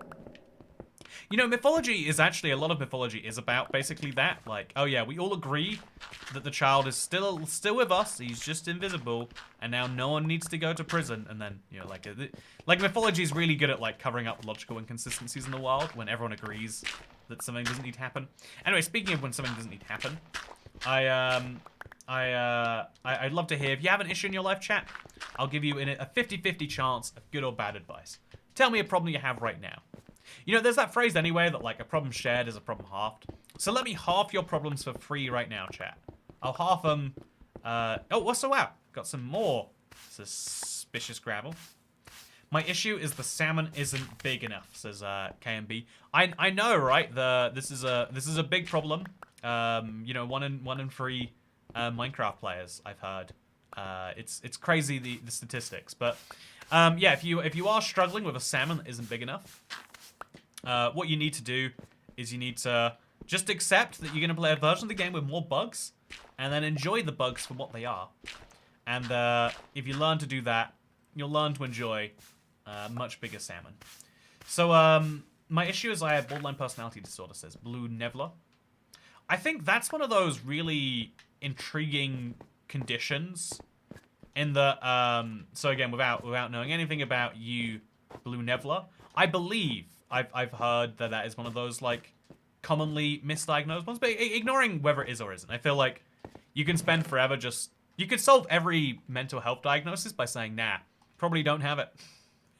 No, you can solve like 50% of them. You can make the other 50% a lot worse, I think. But also look at all my purple stained glass is making a big difference to my life. Anyway, I do think that it is one of those, you know, like it. Therefore, you have a 50% chance of improving everything by just being like, if I just pretend it doesn't exist, you could, you know, like every problem that you have could become the world's problem. And, you know, the world is much better equipped to deal with problems than you might say. Yeah, so next up, we're going to have to destroy this, because I want to see the full side of this, but for now, we'll just keep removing the ceiling, seeing where that takes us. Speaking of taking us places, I'm dealing with several mental disorders. New families have died. A few families have died, and my father might have done something seriously wrong. I'm sorry to hear. I do think that, like, in the day before... I read recently about how the DSM was created. If you don't know, that's the Diagnostic and Statistic Manual. The one that, like, basically governs what a psychologist would look at if you had mental health symptoms to work out what to label your problem. Because ultimately, unlike with body disorders, like, if your blood isn't working, you know, like, if you don't have enough blood, you wouldn't be like, well, my lack of blood is a unique problem to me. You'd be like, yeah, I have a lack of blood. So what? And so, but unlike that, with the brain, our brains are so different that when a part that we don't properly identify what part of our brain is what, right? Like, I have thoughts. I don't really think about where those thoughts come from. So the DSM basically tried to be like, oh yeah, here are some very broad terms to define when people are, you know, like erroneously functioning or whatever. But it is all ultimately, it is all a little broken because of the fact that we all, if you are suffering from something mentally, it is very hard for someone else to truly understand. I think that's something that always like irritated me when I was going through something, is like, no, you can't get it. You're not in my head. You're just using words which help you to get through things, but this is like a deeper level issue.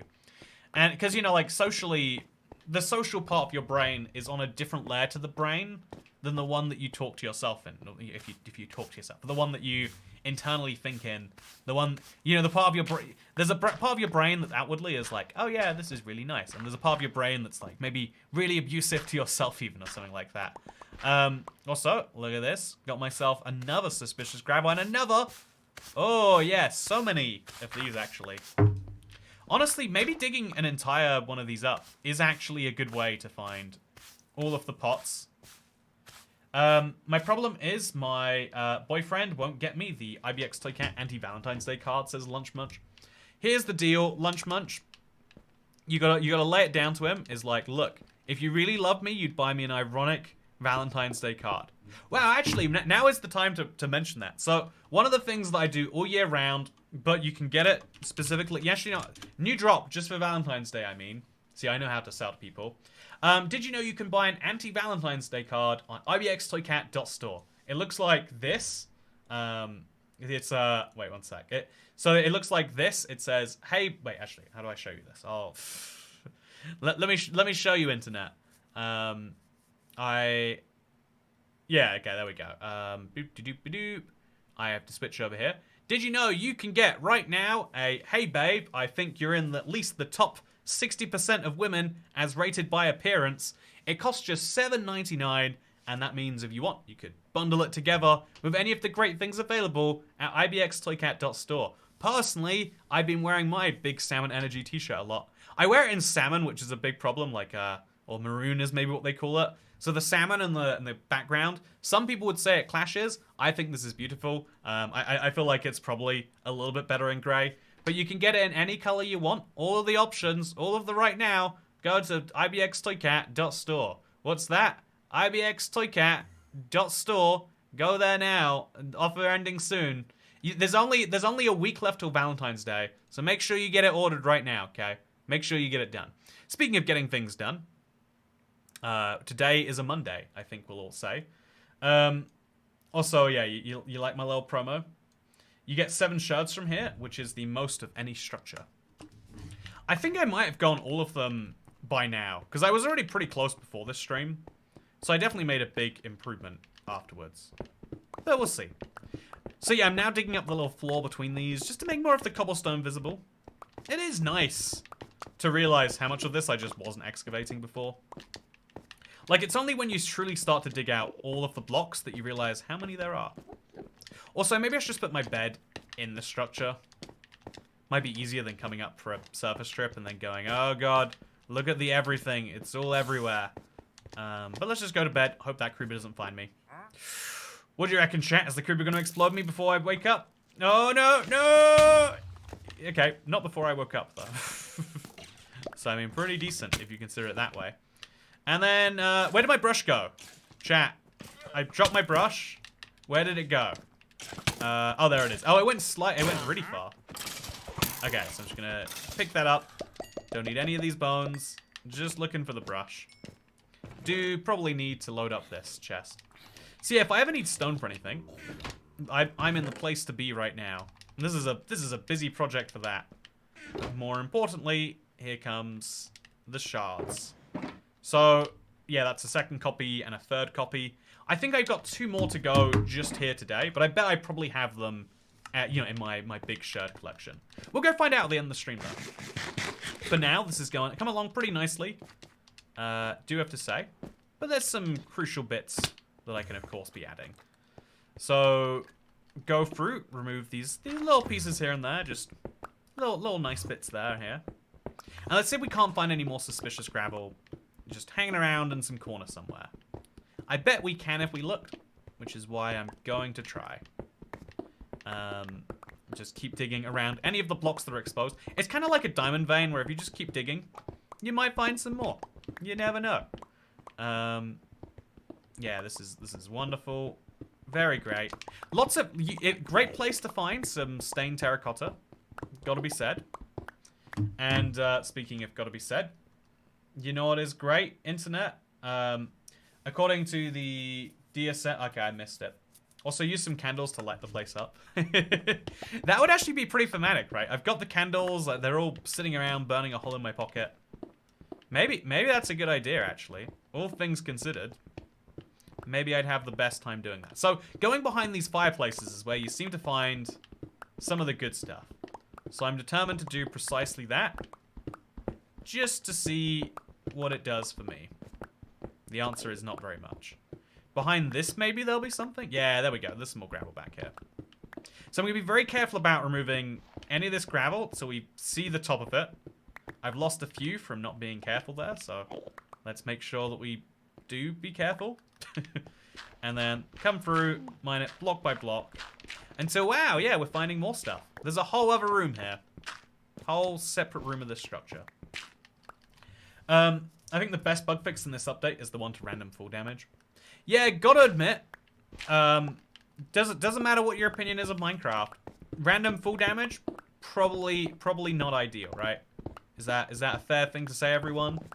We all agreeing on that? No one likes a bit too much full damage? So, yeah, chat, if you want to know what I've been up to today. This is, you know, an hour and a half into the stream.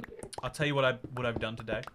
So I finished finally my Minecraft with with only archaeology playthrough. One of the wildest like things I've done in a while, I have to say. But I finally finished that, and I've been working on a different video, and it's been a lot of like a kind of a video essay style one. It's been a bit of fun to work on. And then I after like I don't know, like call it a couple hours on those things, I was like, you know, let's just take a little break, and I went for just a long walk through the city. And I always forget until I'm like going for a walk through London, like, man, one of my favorite things to do is to go for a walk for a new city. You just see stuff. Like going through nature is beautiful because you see, you know, what nature has built or whatever. But it's also really cool to see what humans have done. That's one of my personal beliefs. It's the whole new is better than old thing. Like the forests have been around since the dawn of time, whereas this McDonald's has existed for literally, you know, weeks in some cases. It's cool to see not just what is there, but also what is changing. Like that is one of the things I'm kind of liking about living in a city for longer, is seeing these slow changes. And so I got some dessert, is what I'm saying. I got some good dessert. I also got some very, very reduced yesterday's food, and it burnt my stomach a bit. I really shouldn't, but there's just a level of spice where maybe people are different to this, but there's a level of spice where you enjoy it, where you're like, ooh, it's spicy, but I like this. Then there's other spice where you're like, it's spicy, I enjoy this, but it's going to hurt. And then there's a lot of spice where it's like, my mouth is burning, and there's no discernible increase in quality. It's just the burning was meant to be the flavor, apparently. And so that's what I had. And now I can feel my insides burning from it. I'm like, I'm very like sensitive to that ever since the, maybe I was sensitive before the ghost pepper, to be honest. But ever since the ghost pepper, it's been a rough thing. I like stomach tearing spice, as Jonathan Wisnan. Oh, you like this feeling, do you? The one I'm going through right now? You're like, oh yeah, I love a good stomach getting torn apart. I think this is proof that we're all just masochists, but we've yet to find the right. Some people haven't found the right pain yet. Maybe. Also, oh, that's a lead, right? Is it a lead? Why would you find a lead? Yeah, okay, that's fine. Give me a lead, I guess. Why not? I don't see why not. So yeah, there's still a lot more structure to be found, which is wild to say, and is a very nice little finding, I guess. I have no idea how I ever uncovered these before in their full. In fact, I'm sure that I must have missed some of them, just based on how much I'm finding right now. Okay, so fully dig it away. Do all of the excavation. Check a block under. Yeah, there's a whole extra block down here. We're not going to find any suspicious anything, but it's still worth going for, right? Then remove these blocks, just on the off chance there's something. Well, there's a whole extra block down here. Yeah, it's a tall structure. I just never had any clue. And, yeah, fairly nice. I think some more air exposure, though, is what we are lacking at this point in time. So if we're going to do something, that should be it. So once we remove these blocks, and maybe this wall here, just in case there's something below it. Nope, nothing below it, just a bunch of, literally a bunch of nothing. That's a-okay. Let's jump out here. Let's go to the surface. And, oh, we need this. Let's jump out here, let's go to the surface, and let's start removing some more blocks. Yeah, it's got to have a flavor. It can't just be spicy. Working while feeling like that is brutal, but whatevs, says Jonathan Wisnat. You know, the things we do for the internet strangers we care about. You know, internet, you're all internet strangers I care about. Thank you for spending your time with me today on this blessed update day. It's a small update day. It reminds me of in the console days, there used to be like, you know, major TUs, the TU14s, and then there were kind of like bug fix style ones. This is definitely the latter category and not the former. But you know, it's still something. It's nice to have a day like this where something just is good again. I think underappreciated feeling. You know the whole, whenever you get sick, you immediately realize like, oh yeah, I forgot how nice it was to feel not sick. I feel like that's how it is with like Minecraft bugs being fixed. After it's fixed, you very quickly can go back to like, yeah, well, it's just the way it works the way it's meant to. But this structure is a great example of like, yeah, this improvement Makes a difference. Glad they did it. I love the new snowlog grass. The good news is it's not even that new. So you can love it all over again. Okay, so I'm going to place a crafting table off to the side here. And I'm going to make 2 more chests on top of these 2. This is a very weirdly shaped thing we're going for here, but it's fine.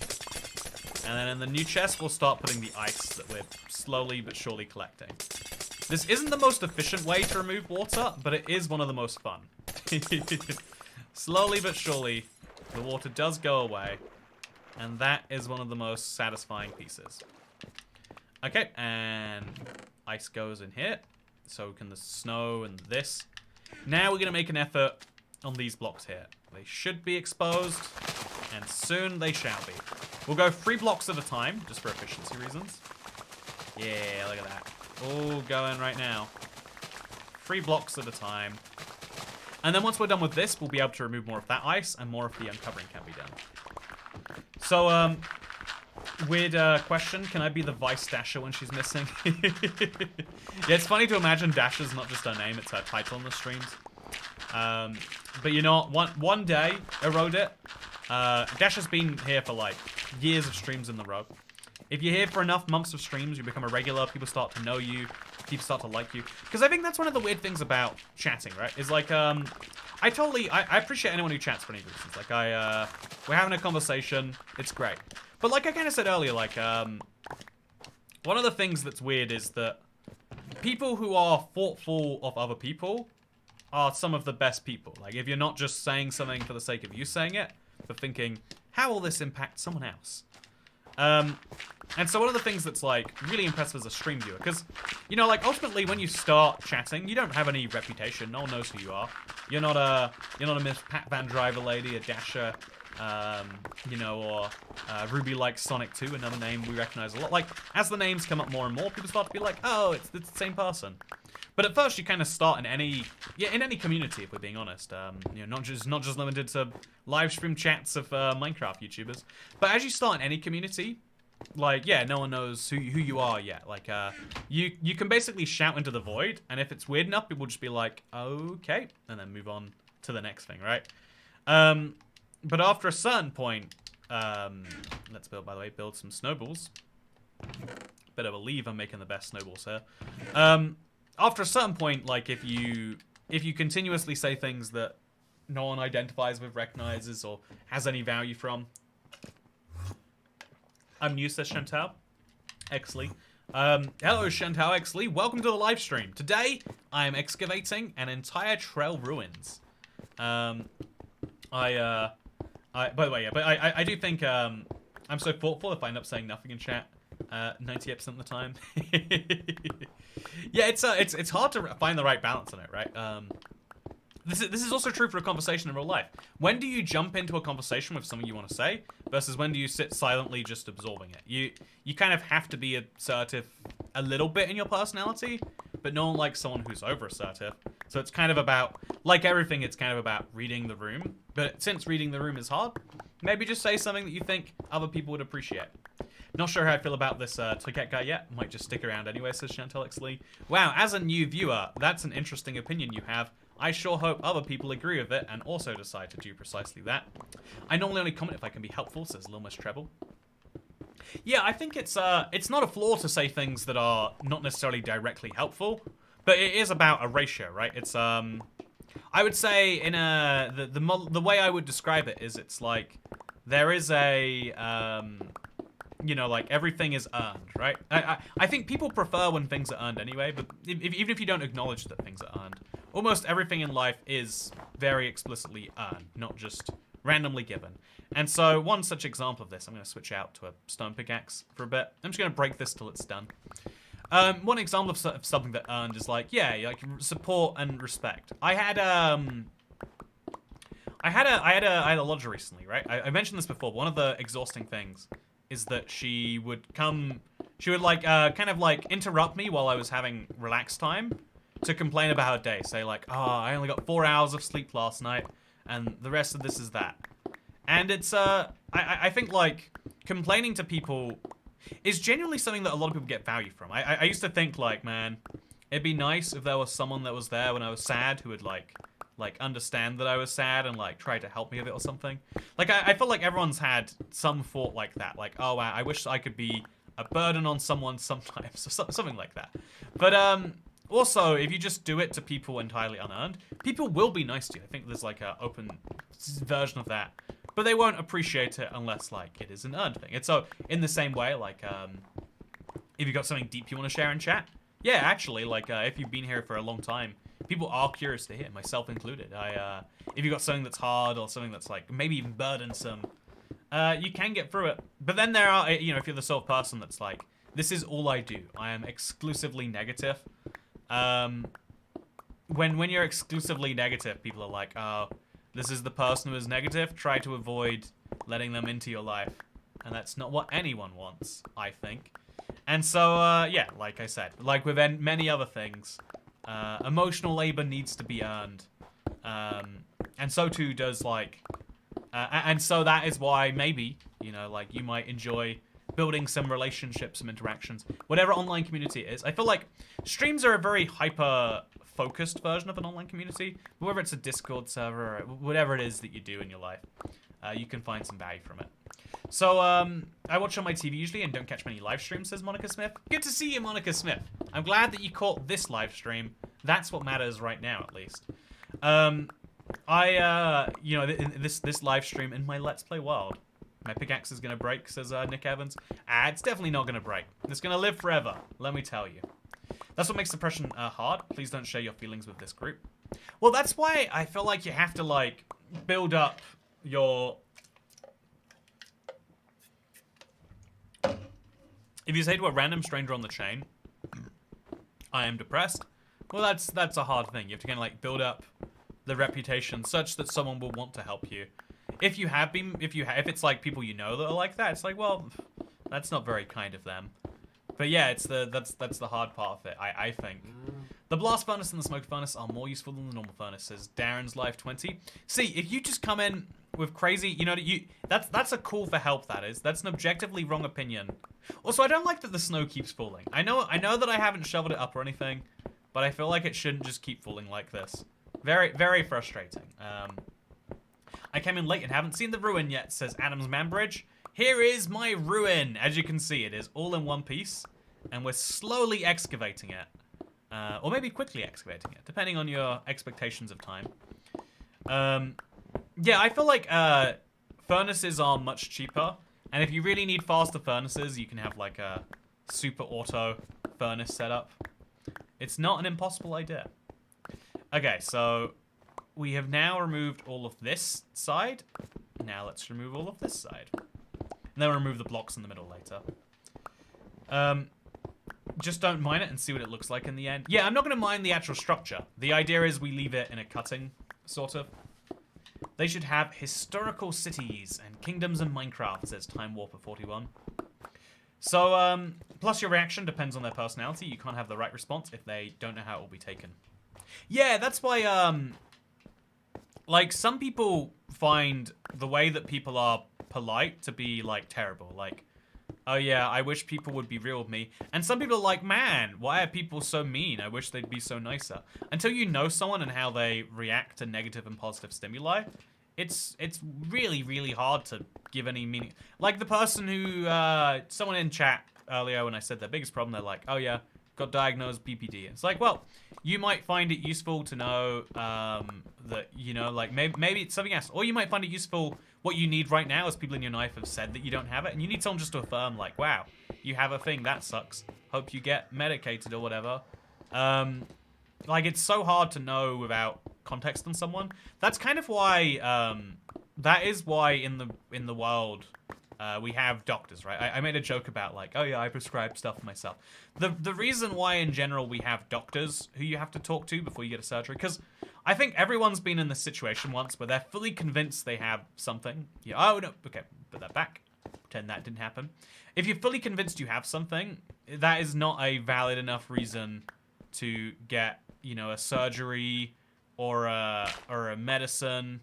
And that feels, oh, come on, that was, it's fine, it's fine.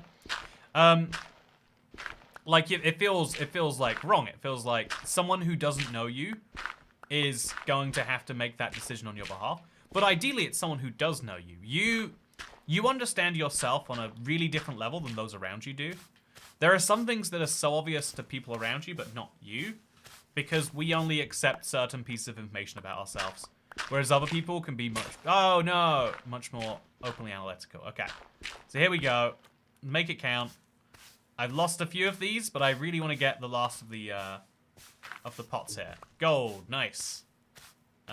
Blue dye, I think that's going to be. Oh no, a stained glass pane. Oh yeah, it's a good time for me. Gold nugget, no. Stained glass pane, heck yeah. So I'll remove a few more of these blocks. And then a few more of these. And then even a few of these around here. Yeah, it's probably the end of the... Actually, no, I've said it a few times. I've been wrong each time. I bet there's going to be a lot more... Yeah, there we go. We got 2 more suspicious gravels right here. That's exciting. I'm going to come back. I'm going to pick them up when I've got some spare inventory space for them. That is going to be very fun. So we'll remove all of the room around it first. Just because it feels kind of cool, you know? And then as we get up there, I think we have to mine some more... Oh, is there anything down here? There's not. I'm just removing blocks for the sake of removing blocks at this point. Yeah, I do want to have like a fixed layer below this, I think. I think my fiance should be able to do surgery on me and prescribe me heavy painkillers, says Adrian Sinai. So, Adrian's son, II, first of all, a part of me kind of agrees. Like, if you have a decent counterbalance in your life, it might come from a partner. But, even though you might have been making a joke, like, seriously, I think it would be nice if you'd have, like, a buddy system like that. Just, if one other human being is all it takes for you to get prescribed this. But the idea of it being someone with a job is like, well, that person could lose their job if they do it wrong. Therefore, they have a big incentive of doing it right. You would hope. Whether that's true in reality or not, maybe it's a different question with a different answer. But, I guess we have to remove this because it's clearly not going away. Same with that. And this and that too. I think whenever there's seaweed involved, it doesn't actually like clear itself. Now we find the wool. Okay, so the wool is over there, I'm pretty sure. So where's the corner start? The corner's right here. So we remove this block. Yeah, and this is where this wall of stuff begins. So we definitely want to remove all of those blocks. And have I done this correctly? Yes, I have. We're going to just place all of that back down because it's slightly confusing me to have it not be there. Okay, perfect. And so then we remove all of these blocks going that way too. These need to be frozen or part of a wall, or clearly I didn't build this where the wall is. Yeah, this is where the wall is. I'm accidentally on the wall and I think I'm diving into it.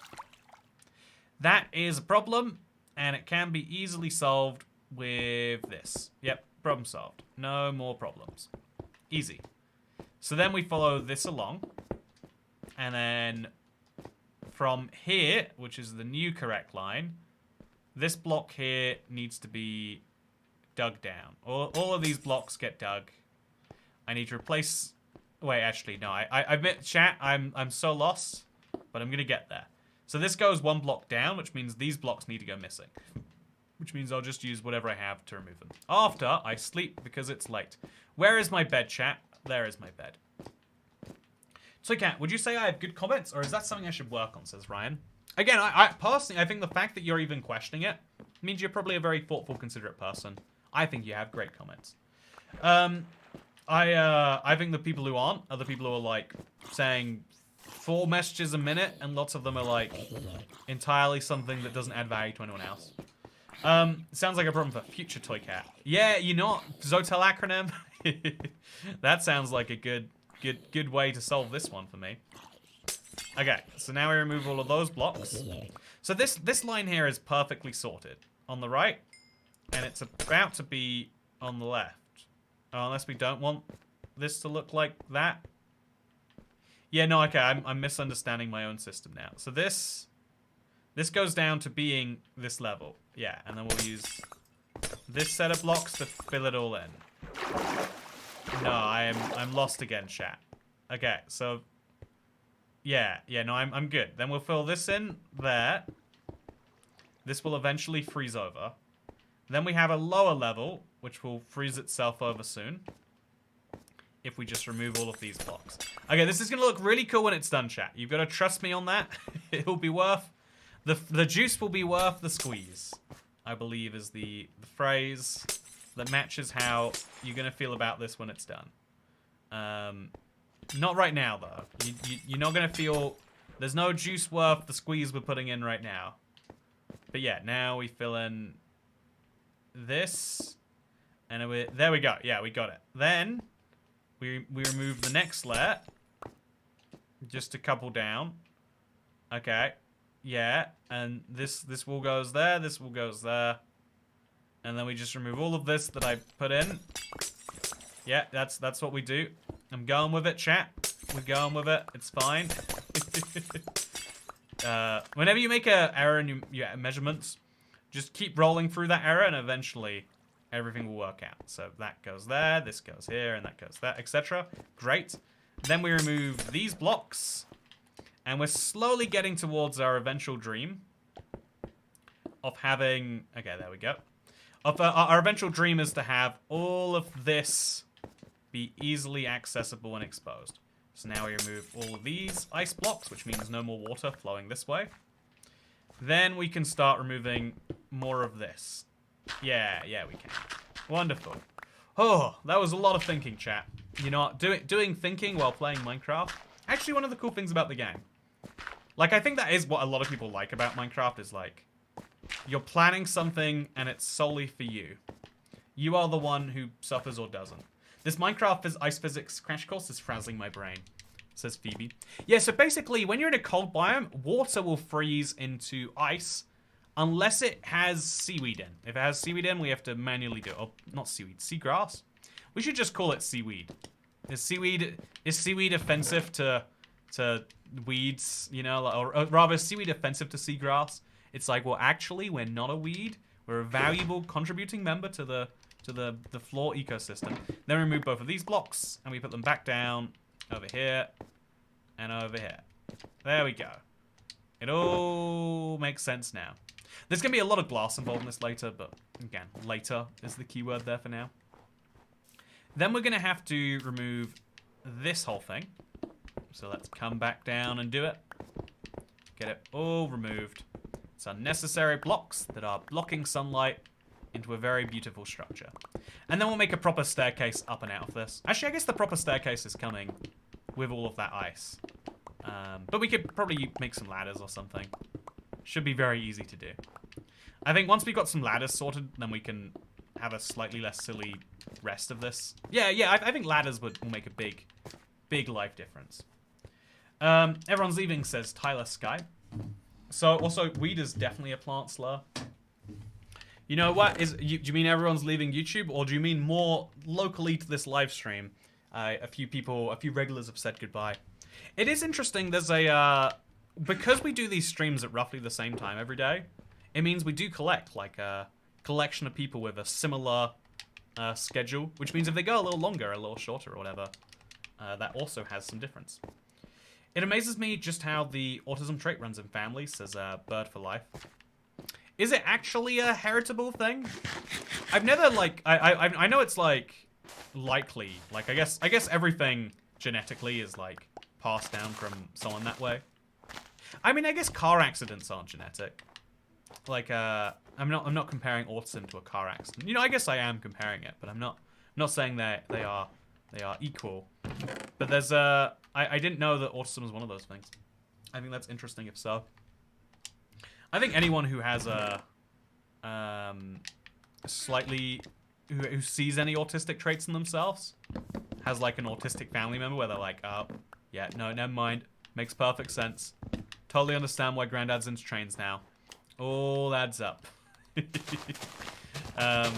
let's chop down this tree. Also, yeah, my older two are diagnosed. Mini Moderator is about to be diagnosed.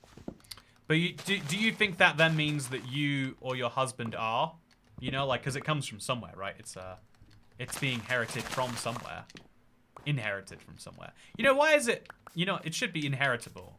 Or, you know, heritable and inheritable Very different things, actually, now I think about them. I guess you inherit your genes from your parents, though. Okay, so bunch of wood. Make a couple more chests, just, you know, something to do. Could always do with some extra storage, I guess. Then we'll make a bunch of ladders. 9 ladders feels like the right number. So once we've done all of this, so again, make sure this is actually lining up correctly. Now we remove all of this next layer. Okay, perfect. We can actually do so because that's just finished. We remove all of this next layer so that it can freeze up 1 block lower down. That is actually working quite well. And then we will also do the same with the layer after that. It's going to make this beautiful, like, ice staircase in. I'm hoping. That's the plan. And then the ice staircase, I have to pick, like, a point that's going to go from. So logically, we should follow this kind of diagonal pattern we've got. So the diagonal pattern goes here, and then right here, I think, is going to be that point. I'm going to dig down here, obviously, after I've moved some ice. I'll put it on some ice even, you know? Why not? But I'm going to dig down, and this is going to be where the ladder goes to. There's going to be no specific reason for it. It's just going to vibe out. So ladder goes here, here, here, here, here, here, here, and here, and then over there too. Great. And so from here, we'll work out the rest. I guess we should do that right now, just to... Okay, so the ladder actually stops the water from coming through. So this does solve all of my problems for now. And now we can get back to the much more fun process of destroying this. So now all of this side, which is currently just looking a bit messy, we can make it look much more... Hey, look at the snow. It just fell down from the tree. This is what I was just complaining about. But let's make a bunch of snowballs. It's not often you get time to just go around, make some snowballs for the fun of it. So let's go and do that right now. I guess I should also put like a glass roof over this thing to stop snow coming in like that. But yeah, that's a problem for later Toycat. Current Toycat is not dealing with it. It's fairly common for people with autism to have an affinity towards trains, boats, and other vehicles. I'm fairly certain that's because it provides an... You know, what does it provide, Ryan? I want to know. Pat, if you know one autistic person, you know... If you know one autistic person, you know one autistic person, as they say. I do not know... I've not heard that phrase, and I don't understand what it means. Clearly missing some social cue. The issue of diagnosis as an adult is that's kind of all there is. There's so few resources or services for autistic adults. I think the way that I used to think, like, because there's quite a few things that exist that way, right? Like where we diagnose them in children because it is a problem for the parents, basically, and because but there isn't really a thing to do. Oh man, this is exactly the big problem I was just talking about. It's future Toycat's problem already. It's gonna be all covered in snow. Ugh. Why did I bother snowing it just now? Okay, so I think like as a devil's advocate here, right? I think a lot of people say, like, man, doesn't it suck that, like, there's this thing that does affect my life, but there's no real, like, help available for it. But it's like, yeah, everyone has a lot of things that can affect your life, but we don't dedicate significant resources towards adults, because as adults, even though it's unfair that everyone has different skill levels, different ability levels, different effort levels, etc., as an adult, you've passed all the trials and all the effort to, once you've been considered worth looking after yourself, those are your problem now. You can overcome them. It's a lot harder for some people than others, you know, like, but it's, that's the vague vibe of what the point of being an adult is. Did something break? Yeah, it must be in the skeleton. So I want to go to sleep as soon as I can to avoid this, by the way. Just get that right out of here. As an adult, you've already survived. Yeah, you've proved that you can make it through a childhood, and so as an adult, you should be able to make it through, but like even better. I am ADHD and it's still debilitating. I'm almost 30 and still can't live my own. See, but that is a different thing. That is not making it through. That is needing other people's support and help. And I guess the line would be like where people feel like they need support, but other people feel like they don't. But that's a much more complicated question that has much deeper ramifications than anything else we can talk about in any meaningful level. So let's throw the garbage in this top chest. Just it's a place for it to be stored. Means I can move this garbage up to that top chest as well. Just keep it all in the same big garbage chest. But yeah, it's I think for a lot of people, it's brutal. I think the world is kind of brutal as a whole for many people because of that, like, harsh, yes, at some point, you just become responsible for everything. It costs money to live. You have to go and work and put yourself through a lot of strain for someone else just so you can survive. There's something about it that just feels wrong, but also, like, what is the real alternative? People are good at making up alternatives from thin air and like working out the logic backwards to fit the narrative, but it's hard to actually have a functional, workable alternative towards it. If you need help, take it and don't feel bad about it at all. Says Josh Jones. Goodbye, golden carrots. Where did my golden carrots go? Did I throw them in the garbage chest? Where did they go? Also, I'm gonna start taking my ladder up and down here. Here it is. Survival has been damn hard, says Miss Patrick Riley. Yeah, it's there are so many so is it in the garbage? Yeah, I put them in here for some reason. Thank you, Dazed and Confused. Happy birthday, by the way. I hear it was your and Dash's birthday today. Very exciting sounding for you. But yeah, I don't think I'd need resources on something I've dealt with my entire life. I feel like it'd be an insult to be told I need to be told how to live my life over a diagnosis. Yeah, that is the vague, I guess, point that is here. Like, I think for some people, asking for help is very natural when confronted with a problem, and for some people it's not. There is an aspect of that. I think it's really useful. I want to talk about this somewhere. But the idea of like learned helplessness is interesting.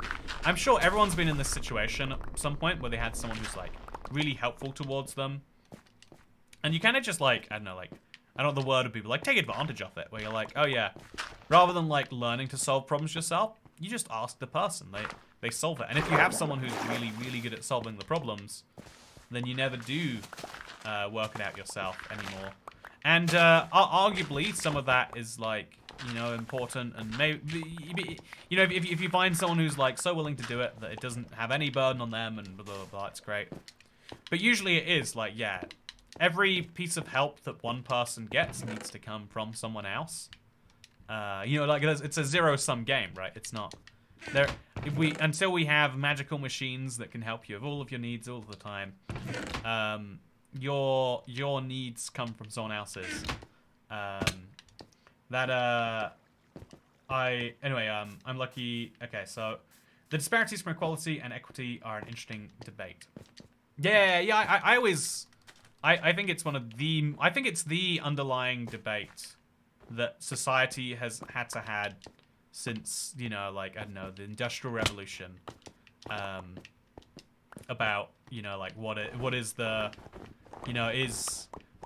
true way to fix the various things that are different between people, or should you even, can you even, is that a weird and unnatural thing to do? Like, I don't know, like, because, for example, there are some things where it's like, if you imagine that life, there is only one job you can have, right? And that one job in life you can have is running. You have to run for as long as you can, literally sprint until you run out of breath. For every, you know, 100 meters you run, you get paid $1. And so the amount of money you have is entirely 100% because there's no other ways of making money.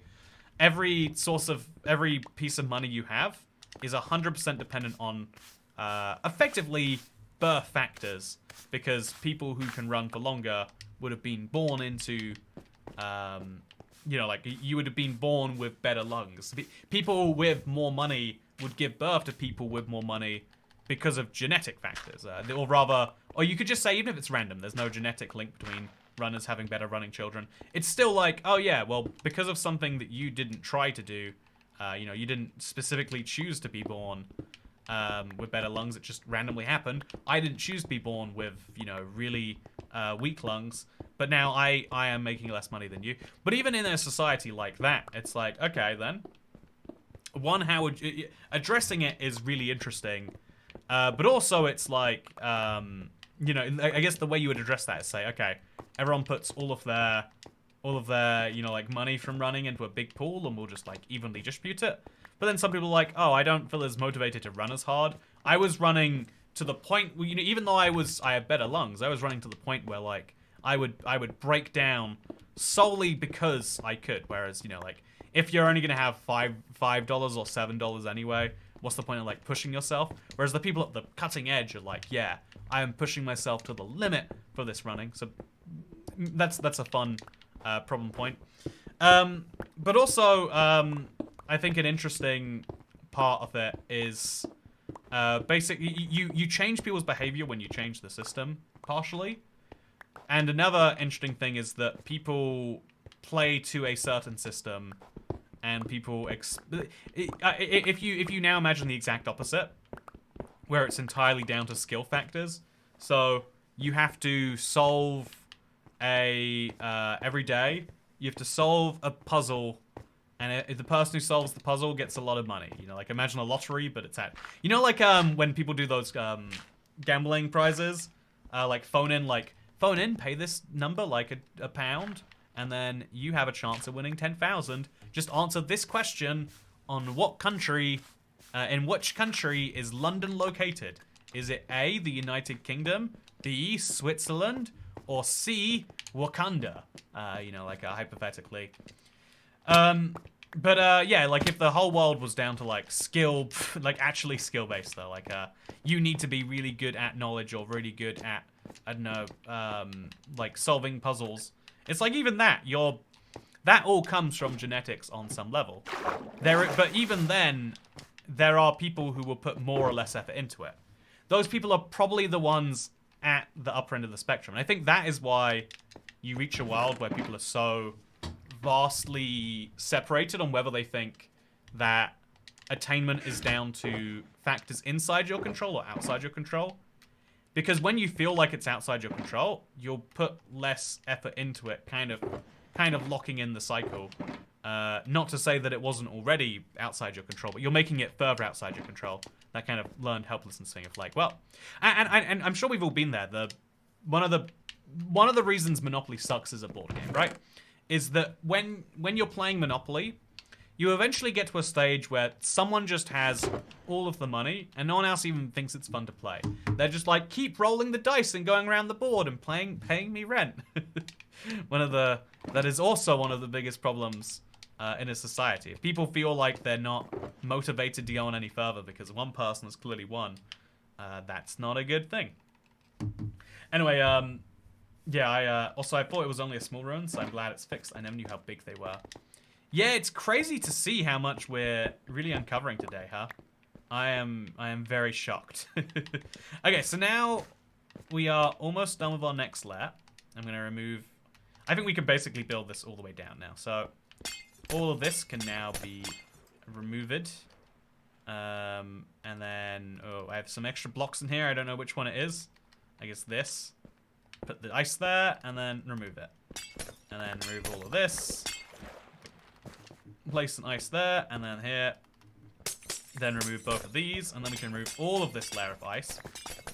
See, there used to be water here, chat. If you'll believe it, it was all water before, but now it's a bunch of ice blocks. And soon it'll be a lot more than that. So now, wherever my ladder pokes up, I genuinely can't tell you where that... Okay, here's where the ladder pokes up. We'll build in this next layer of ice just to keep things simple. Just layer of ice all the way around. And there we go. Now there is no longer... Oh, wait, actually. Now there is no longer the ice problem. Oh, okay. There it clearly still is. Then we can remove this dirt block and place an ice there. And later this will all make lots of sense. Right now it makes absolutely none. So remove that. There we go. Yeah. And so this ice is going to exist. In fact, we could probably even replace some of this dirt with some ice. It looks kind of boring without it, right? It looks something about this looks kind of like it's missing something, but that is how it is. Also, there is a polar bear. Gotta watch out for polar bears, chat. We collect Monopoly boards. I'm staggered by the number of people who like Monopoly. Everyone gets to the end of the game. Okay. So Monopoly was made by a socialist in the 1920s as a critique of capitalism. The whole point of the game was to show people, look, eventually someone has all the money and they collect all of the rent, so they get all of the money. They were trying to prove a point about how the real world worked. But interestingly, to me, they proved accidentally that people actually like that system. People do believe that the more successful you are, the more likely you should be to encounter more success. I am a big believer in meritocracy. You know, like for all the talk that people like to have about, like, oh, we should fix things by moving people's money from, you know, one person to another until everyone's equal. I'm like, no, we should try and make it so everyone has equal opportunities. That mental health discussion is literally what reminded me to take my antidepressants. Toycat is years. Toycat is mental health. I hope that you become antidepressed, first of all. I know there's a lot of things of antidepressants. I congratulate. Good job on taking them. I imagine that is actually a hard thing for some people. And second of all, just want to say, okay, got a notification that there was something outside my house. By the way, it's not a cat though, so I don't have to worry about it. I have a cat that's left me for 3 months now. I'm very sad. But yeah, some people are like, oh yeah, fix it. But it's like, really, it should be like, oh yeah, let's make it so like, what people actually would like is a system where, like, oh yeah, we one time have a big opportunity for everyone to strive and do their best. People are like, oh yeah, it should be every day that people who try the hardest, and make the best results for other people, those are the ones who should get rewarded. Not people who are like, I guess, but then it's a worldview thing. Like, genuinely, if you are from there are lots of cases throughout history, and rather every single day, there are cases where someone who is doing the best they can, who is doing a great job objectively, is punished for reasons outside of that. The world is cruel and unfair, and if you see enough cases of it, you'll look at it and say, yeah, we need to fix this cruelty and unfairness. Versus, if you're surrounded by, actually, the world does work more or less. You know, it's a whole thing. Also, Phoebe Mitchell, I'm glad I gave you a phrase to steal. You can have it. It is yours to keep. That is what antidepressants are there to do. If they didn't do that, they would be missing one of the 2 parts of their title. So I'm actually going to make some torches. I've got a spare coal that I found. I'm now going to bring it back anywhere else. So let's just light this place up. And this time I'm not letting this suspicious gravel go to waste, chat. It's my suspicious gravel. I'm going to enjoy it, damn it. Ooh, isn't this a fun structure now that it works? There's so much more than you might ever believed existed here. So I've now got 3 suspicious gravels to go. 1 is an emerald. That's so little value to me, but it's nice. 2 is a trim, I'm guessing? No, what is that? No, it's an orange dye. And 3 is a pottery shard. Oh, yeah. Oh, no, it's a brick. Oh, why is there... Who left loose bricks around the building site? Also, I'm glad I didn't remove any blocks around it. Okay, so... Very, very bad idea. That's a health and safety hazard, that is. You know, I'm going to leave random bricks in my house just so archaeologists millions of years from now get confused. Like, there was just... You know, we found his living room table perfectly preserved. And then there was just a brick hanging out. I guess, you know, okay, isn't that the weird thing? Okay. I don't want to move on too quickly from an issue I think is very important. I'm autistic as a person who has never been tested for autism. I think that's the reason that, you know, even though I don't know if I agree with the idea that everything should be diagnosed by a professional, if professionals are the best people to do it because they're much more interested in, like, how they can treat a thing than, like, what you have in some cases. But, yeah, one of the things I think is interesting is that, I think a lot of people in the modern era identify as having something that they are not diagnosed with. And that means that the terms get diluted potentially even more. Because there are lots of people who might have something that is similar, that a doctor would notice from your, you know, thing, for example. I think I heard it's autism is often incorrectly diagnosed as BPD, for example. But there's a trillion. I think it's ADHD and autism are commonly, you know, overlapping comorbidities, whatever. There's a lot of words to describe these things, I believe. So I'm gonna remove all of these out of here now, by the way. Put them all in this second chest. I didn't realize how many blocks I'd be excavating today. If I did, I might have done things differently. Also, yeah, it's a nice little chest we got going on here. So let's go back in now, and let's start removing this whole layer of blocks. It doesn't need to exist, and it's getting in the way, so we'll stop it from doing that by removing it. And then we'll kind of finish up with the getting of the suspicious gravel. I'm sure we'll have found all of it by the end, but yeah, this is my lovely little project. I think it has gone astoundingly well so far, for the most part. So then we can remove all of this, basically. Yeah, we'll line up these sand blocks with the ice, just for the sake of making it pretty. I think it'll make the staircase effect slightly prettier if I can do that. So let's remove all of this. All going in some chests. Move this along there. All gone. All gone. Then we have to move all of this, obviously, down a different layer.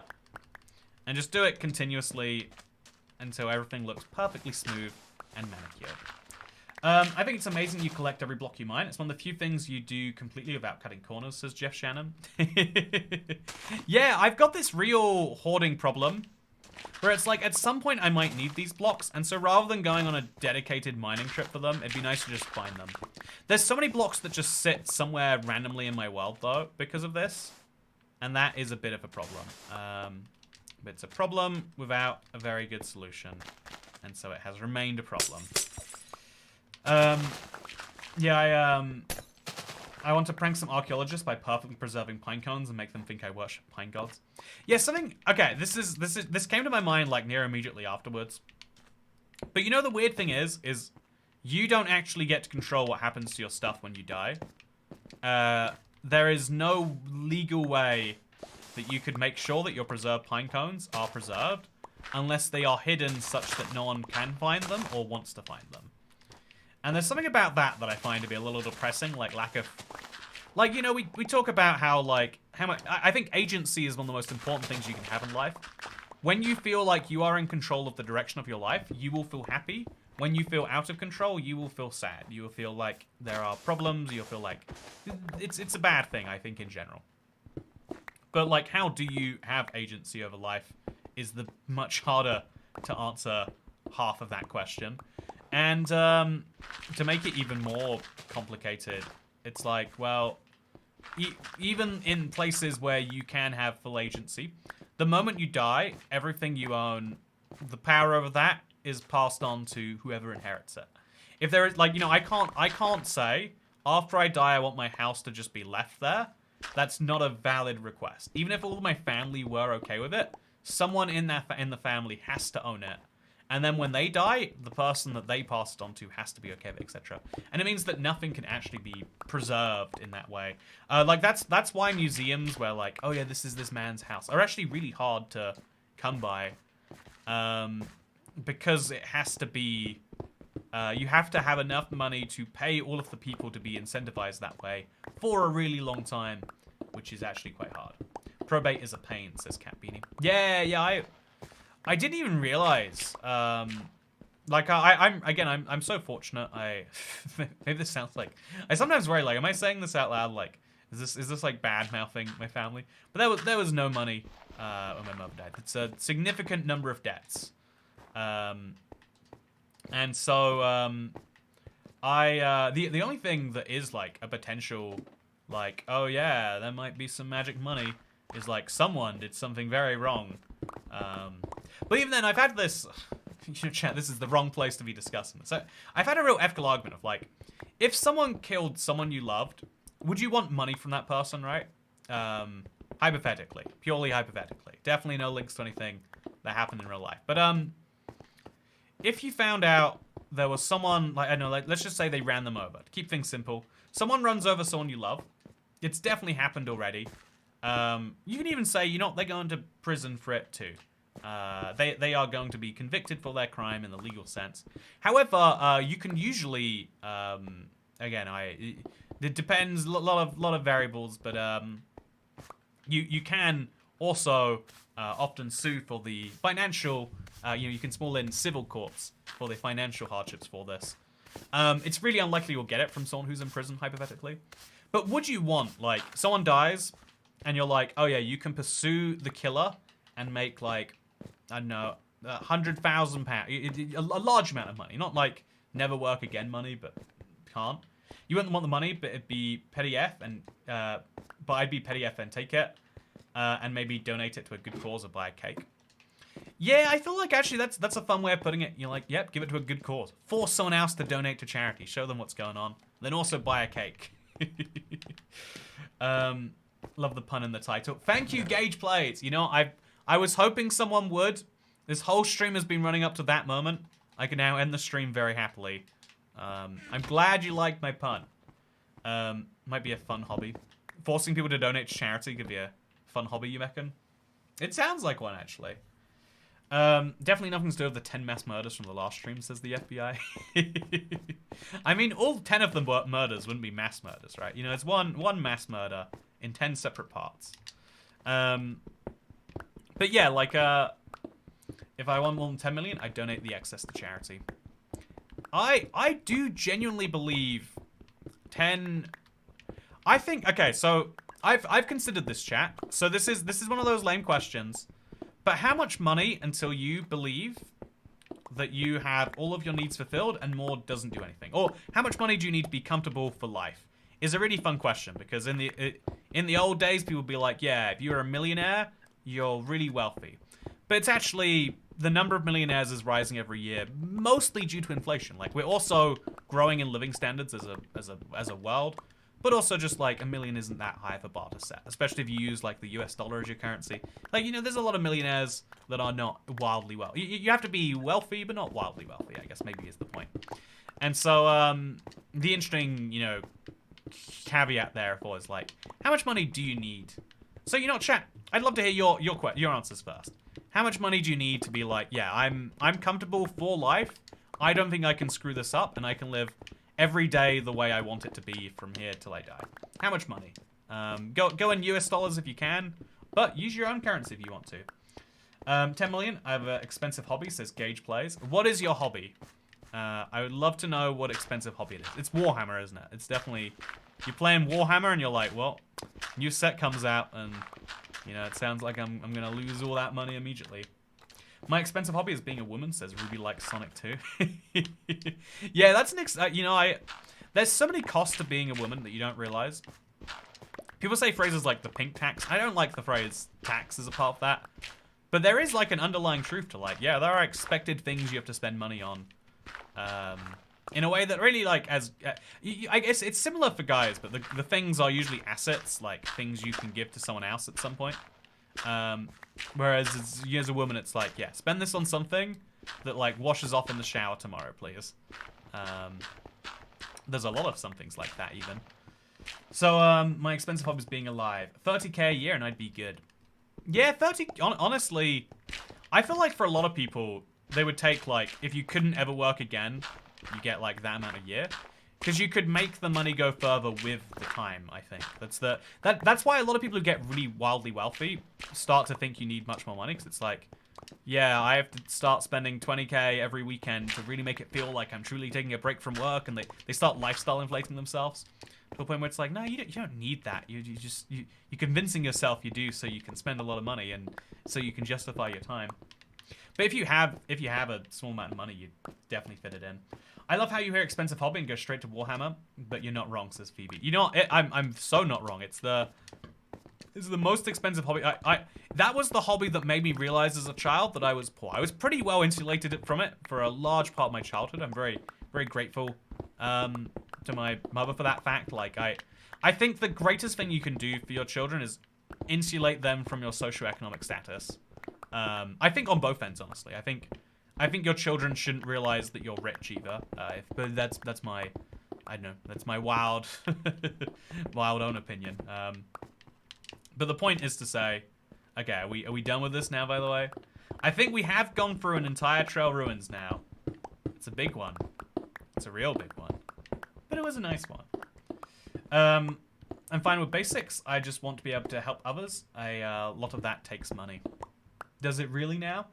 Yeah, no, that's I'm saying that like semi-sarcastically, but yeah, definitely help. That is, I think if you get in the business of helping other people, you'll create much more problems for yourself than you'll save, than you'll help. I think helping people financially is a type of help you never want to be a part of. You don't want to ever be in someone else's financial plan. Like, it's so hard to help someone financially without actually hurting them more than you help them. That is a lesson you learn the hard way, and I'll try and give it to you the easy way, but it's okay. You'll be rich. You can absorb the impacts. You can hire a therapist to help you deal with it. You'll be great. Yeah, personally, I think... also, it's good to see you, Ryan. Personally, I think the... also, Hannah Joy, have you ever seen a World and Realm review using a seed from Seed Sunday? Honestly, I feel like if you... The good Realm review worlds, I don't actually notice when they're using seeds from Seed Sunday. But a few people have mentioned, like, yeah, it came from this seed video all this time ago. Also, there are coal blocks here. That's kind of cool. I think that's very fun. But yeah, I do think that there's a surprising amount. I want enough that I can go grocery shopping without checking the bank. You know what? Can I reveal to you a secret? That's what I do right now. It's a big move that I go in and out of every couple of months. But like, I give myself like a limit at the store, but I don't think about it. I'm like, yeah, as long as this is like £20 or less, buy anything you want. It's like anything. Do you wanna spend £3 on this ketchup? Yeah, go crazy. You know, you get to do this. Don't worry about it. This is a small financial impact, hopefully, and that's one of the ways. You know, I'm a multi-millionaire YouTuber. Obviously, it's the £3 ketchup. That's the biggest spending decision I make. I think for some people, like I think everyone has like a type of spending that they do without looking. I think when you're really rich, it's when you can go to a cinema or a movie theater. I think it's when you go to a cinema and you can be like, I'll just buy the snacks and the drinks that I want. Like that's a type of money. That's an unimaginable level of money to me. Like wow, £8 for a drink, another £9 for a popcorn. But don't worry, it's £16 for one of each, which somehow feels like a deal because it's got both in there. I watched the thing just before this. I watched the video that like was joking about like, well, actually, if cinemas just lowered their prices, more people would go. And it's a compelling argument that I've heard like a few times in my life. But I have to think like cinemas know that there are just some number of people who buy what they want regardless of how much it costs. And those people are keeping cinemas alive.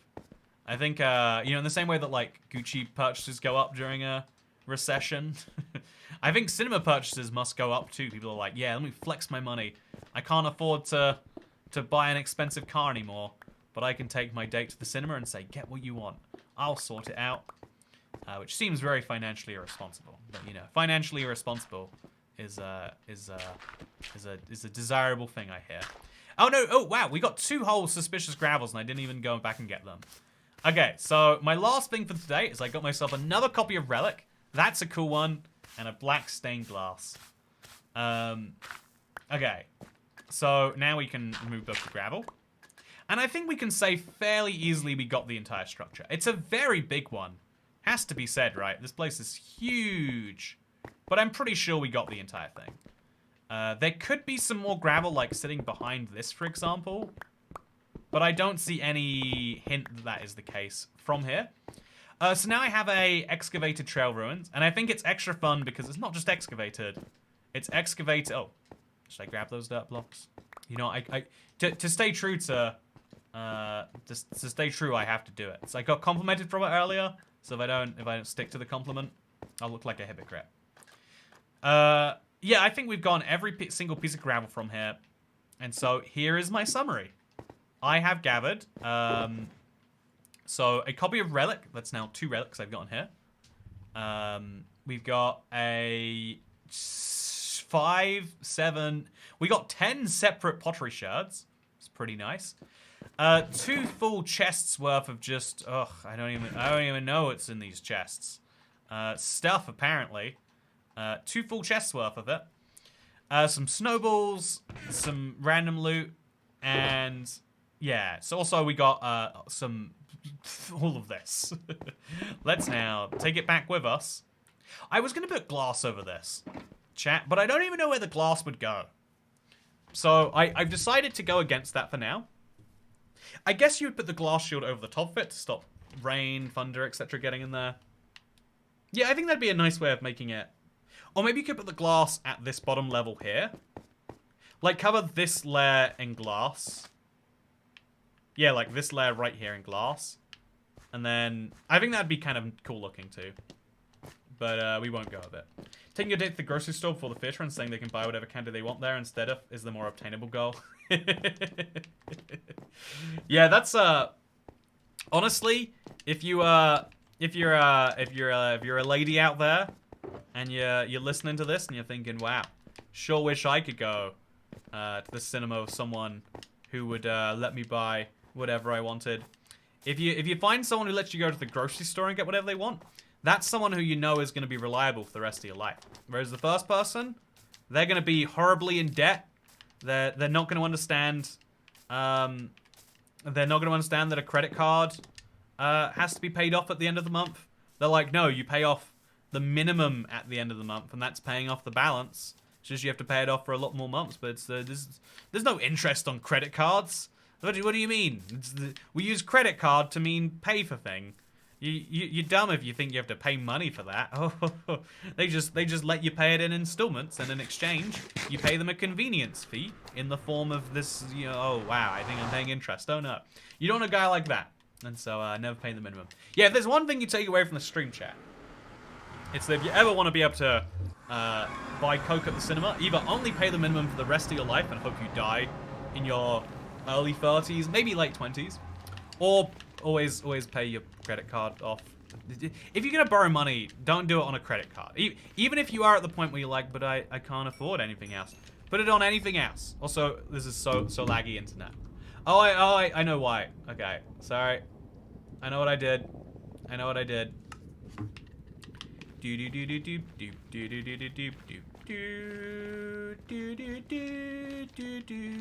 Oh, this goes nowhere. I don't know why this exists. Credit card interest rates are heckin'. What are they heckin', Luciana? Anyway, thank you for the 2 new members that have joined me on this stream, by the way. We are getting closer and closer to our goal of 500 members. I'm very excited. I really do appreciate anyone who's come along on this journey with me. I appreciate you being here. I think some people say that I helped them. In a weird way, you helped me too. Without your support of the channel, even just by watching, I would not be able to do what I do. And I don't know, I feel like there's waves and waves of YouTubers going through quitting videos, right? Because it is basically, you know, more. There is such a excess supply and only a fixed demand. It makes sense, but it's also. I'm grateful that I'm still here. I would like to be here for a long time. I don't know how long it will be, but I'm going to do my best. And to everyone who helps me, and to everyone who does their best, either by becoming a member or by anything else, then, yeah, I appreciate it a lot.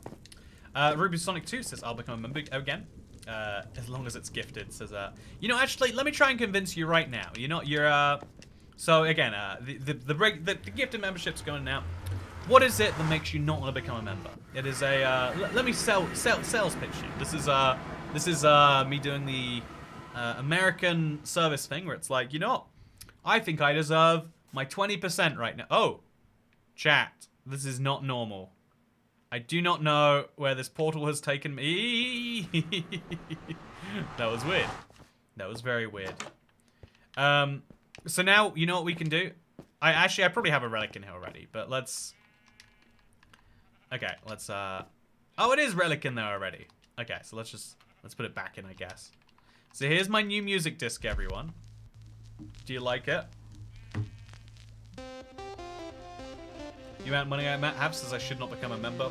Oh, you just put it on a credit card and then only pay the minimum at the end of the month, and then you basically get free money from the credit card company.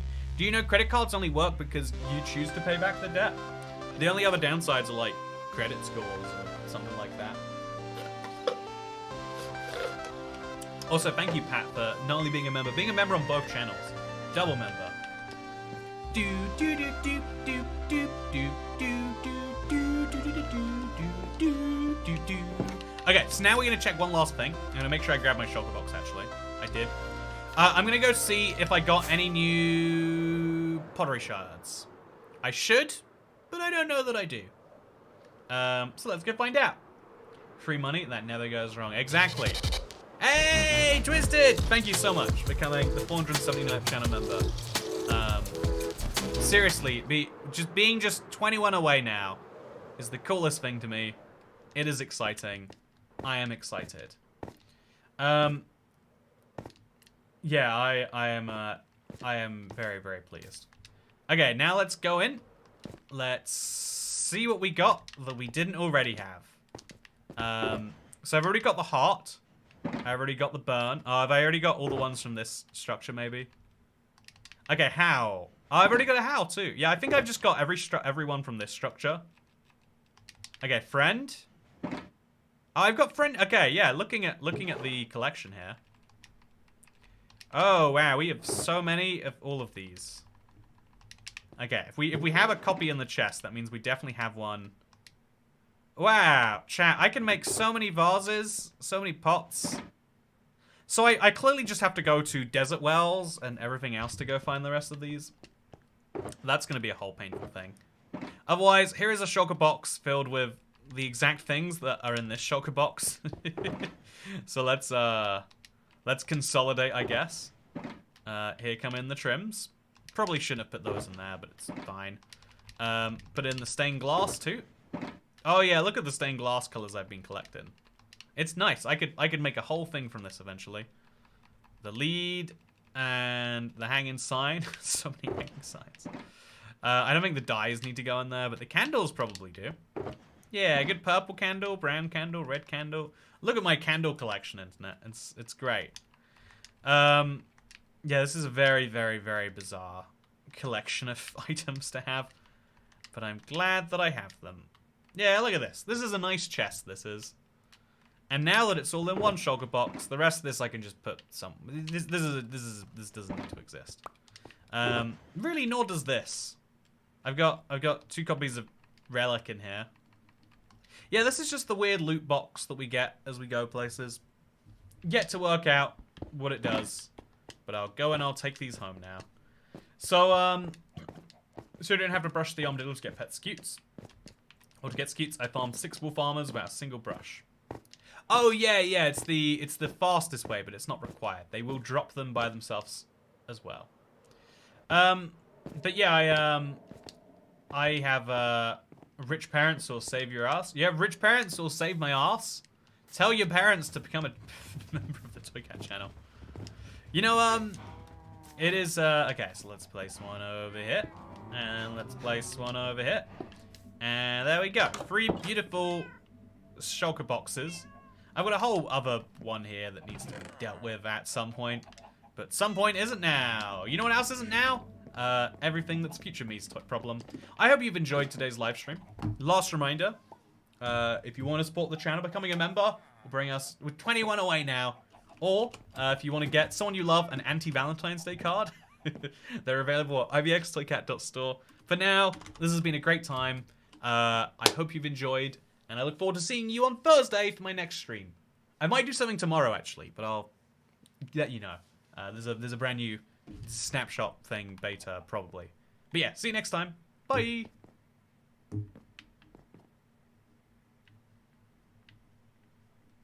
Look, I'm spinning in circles as I wave. It's realistic.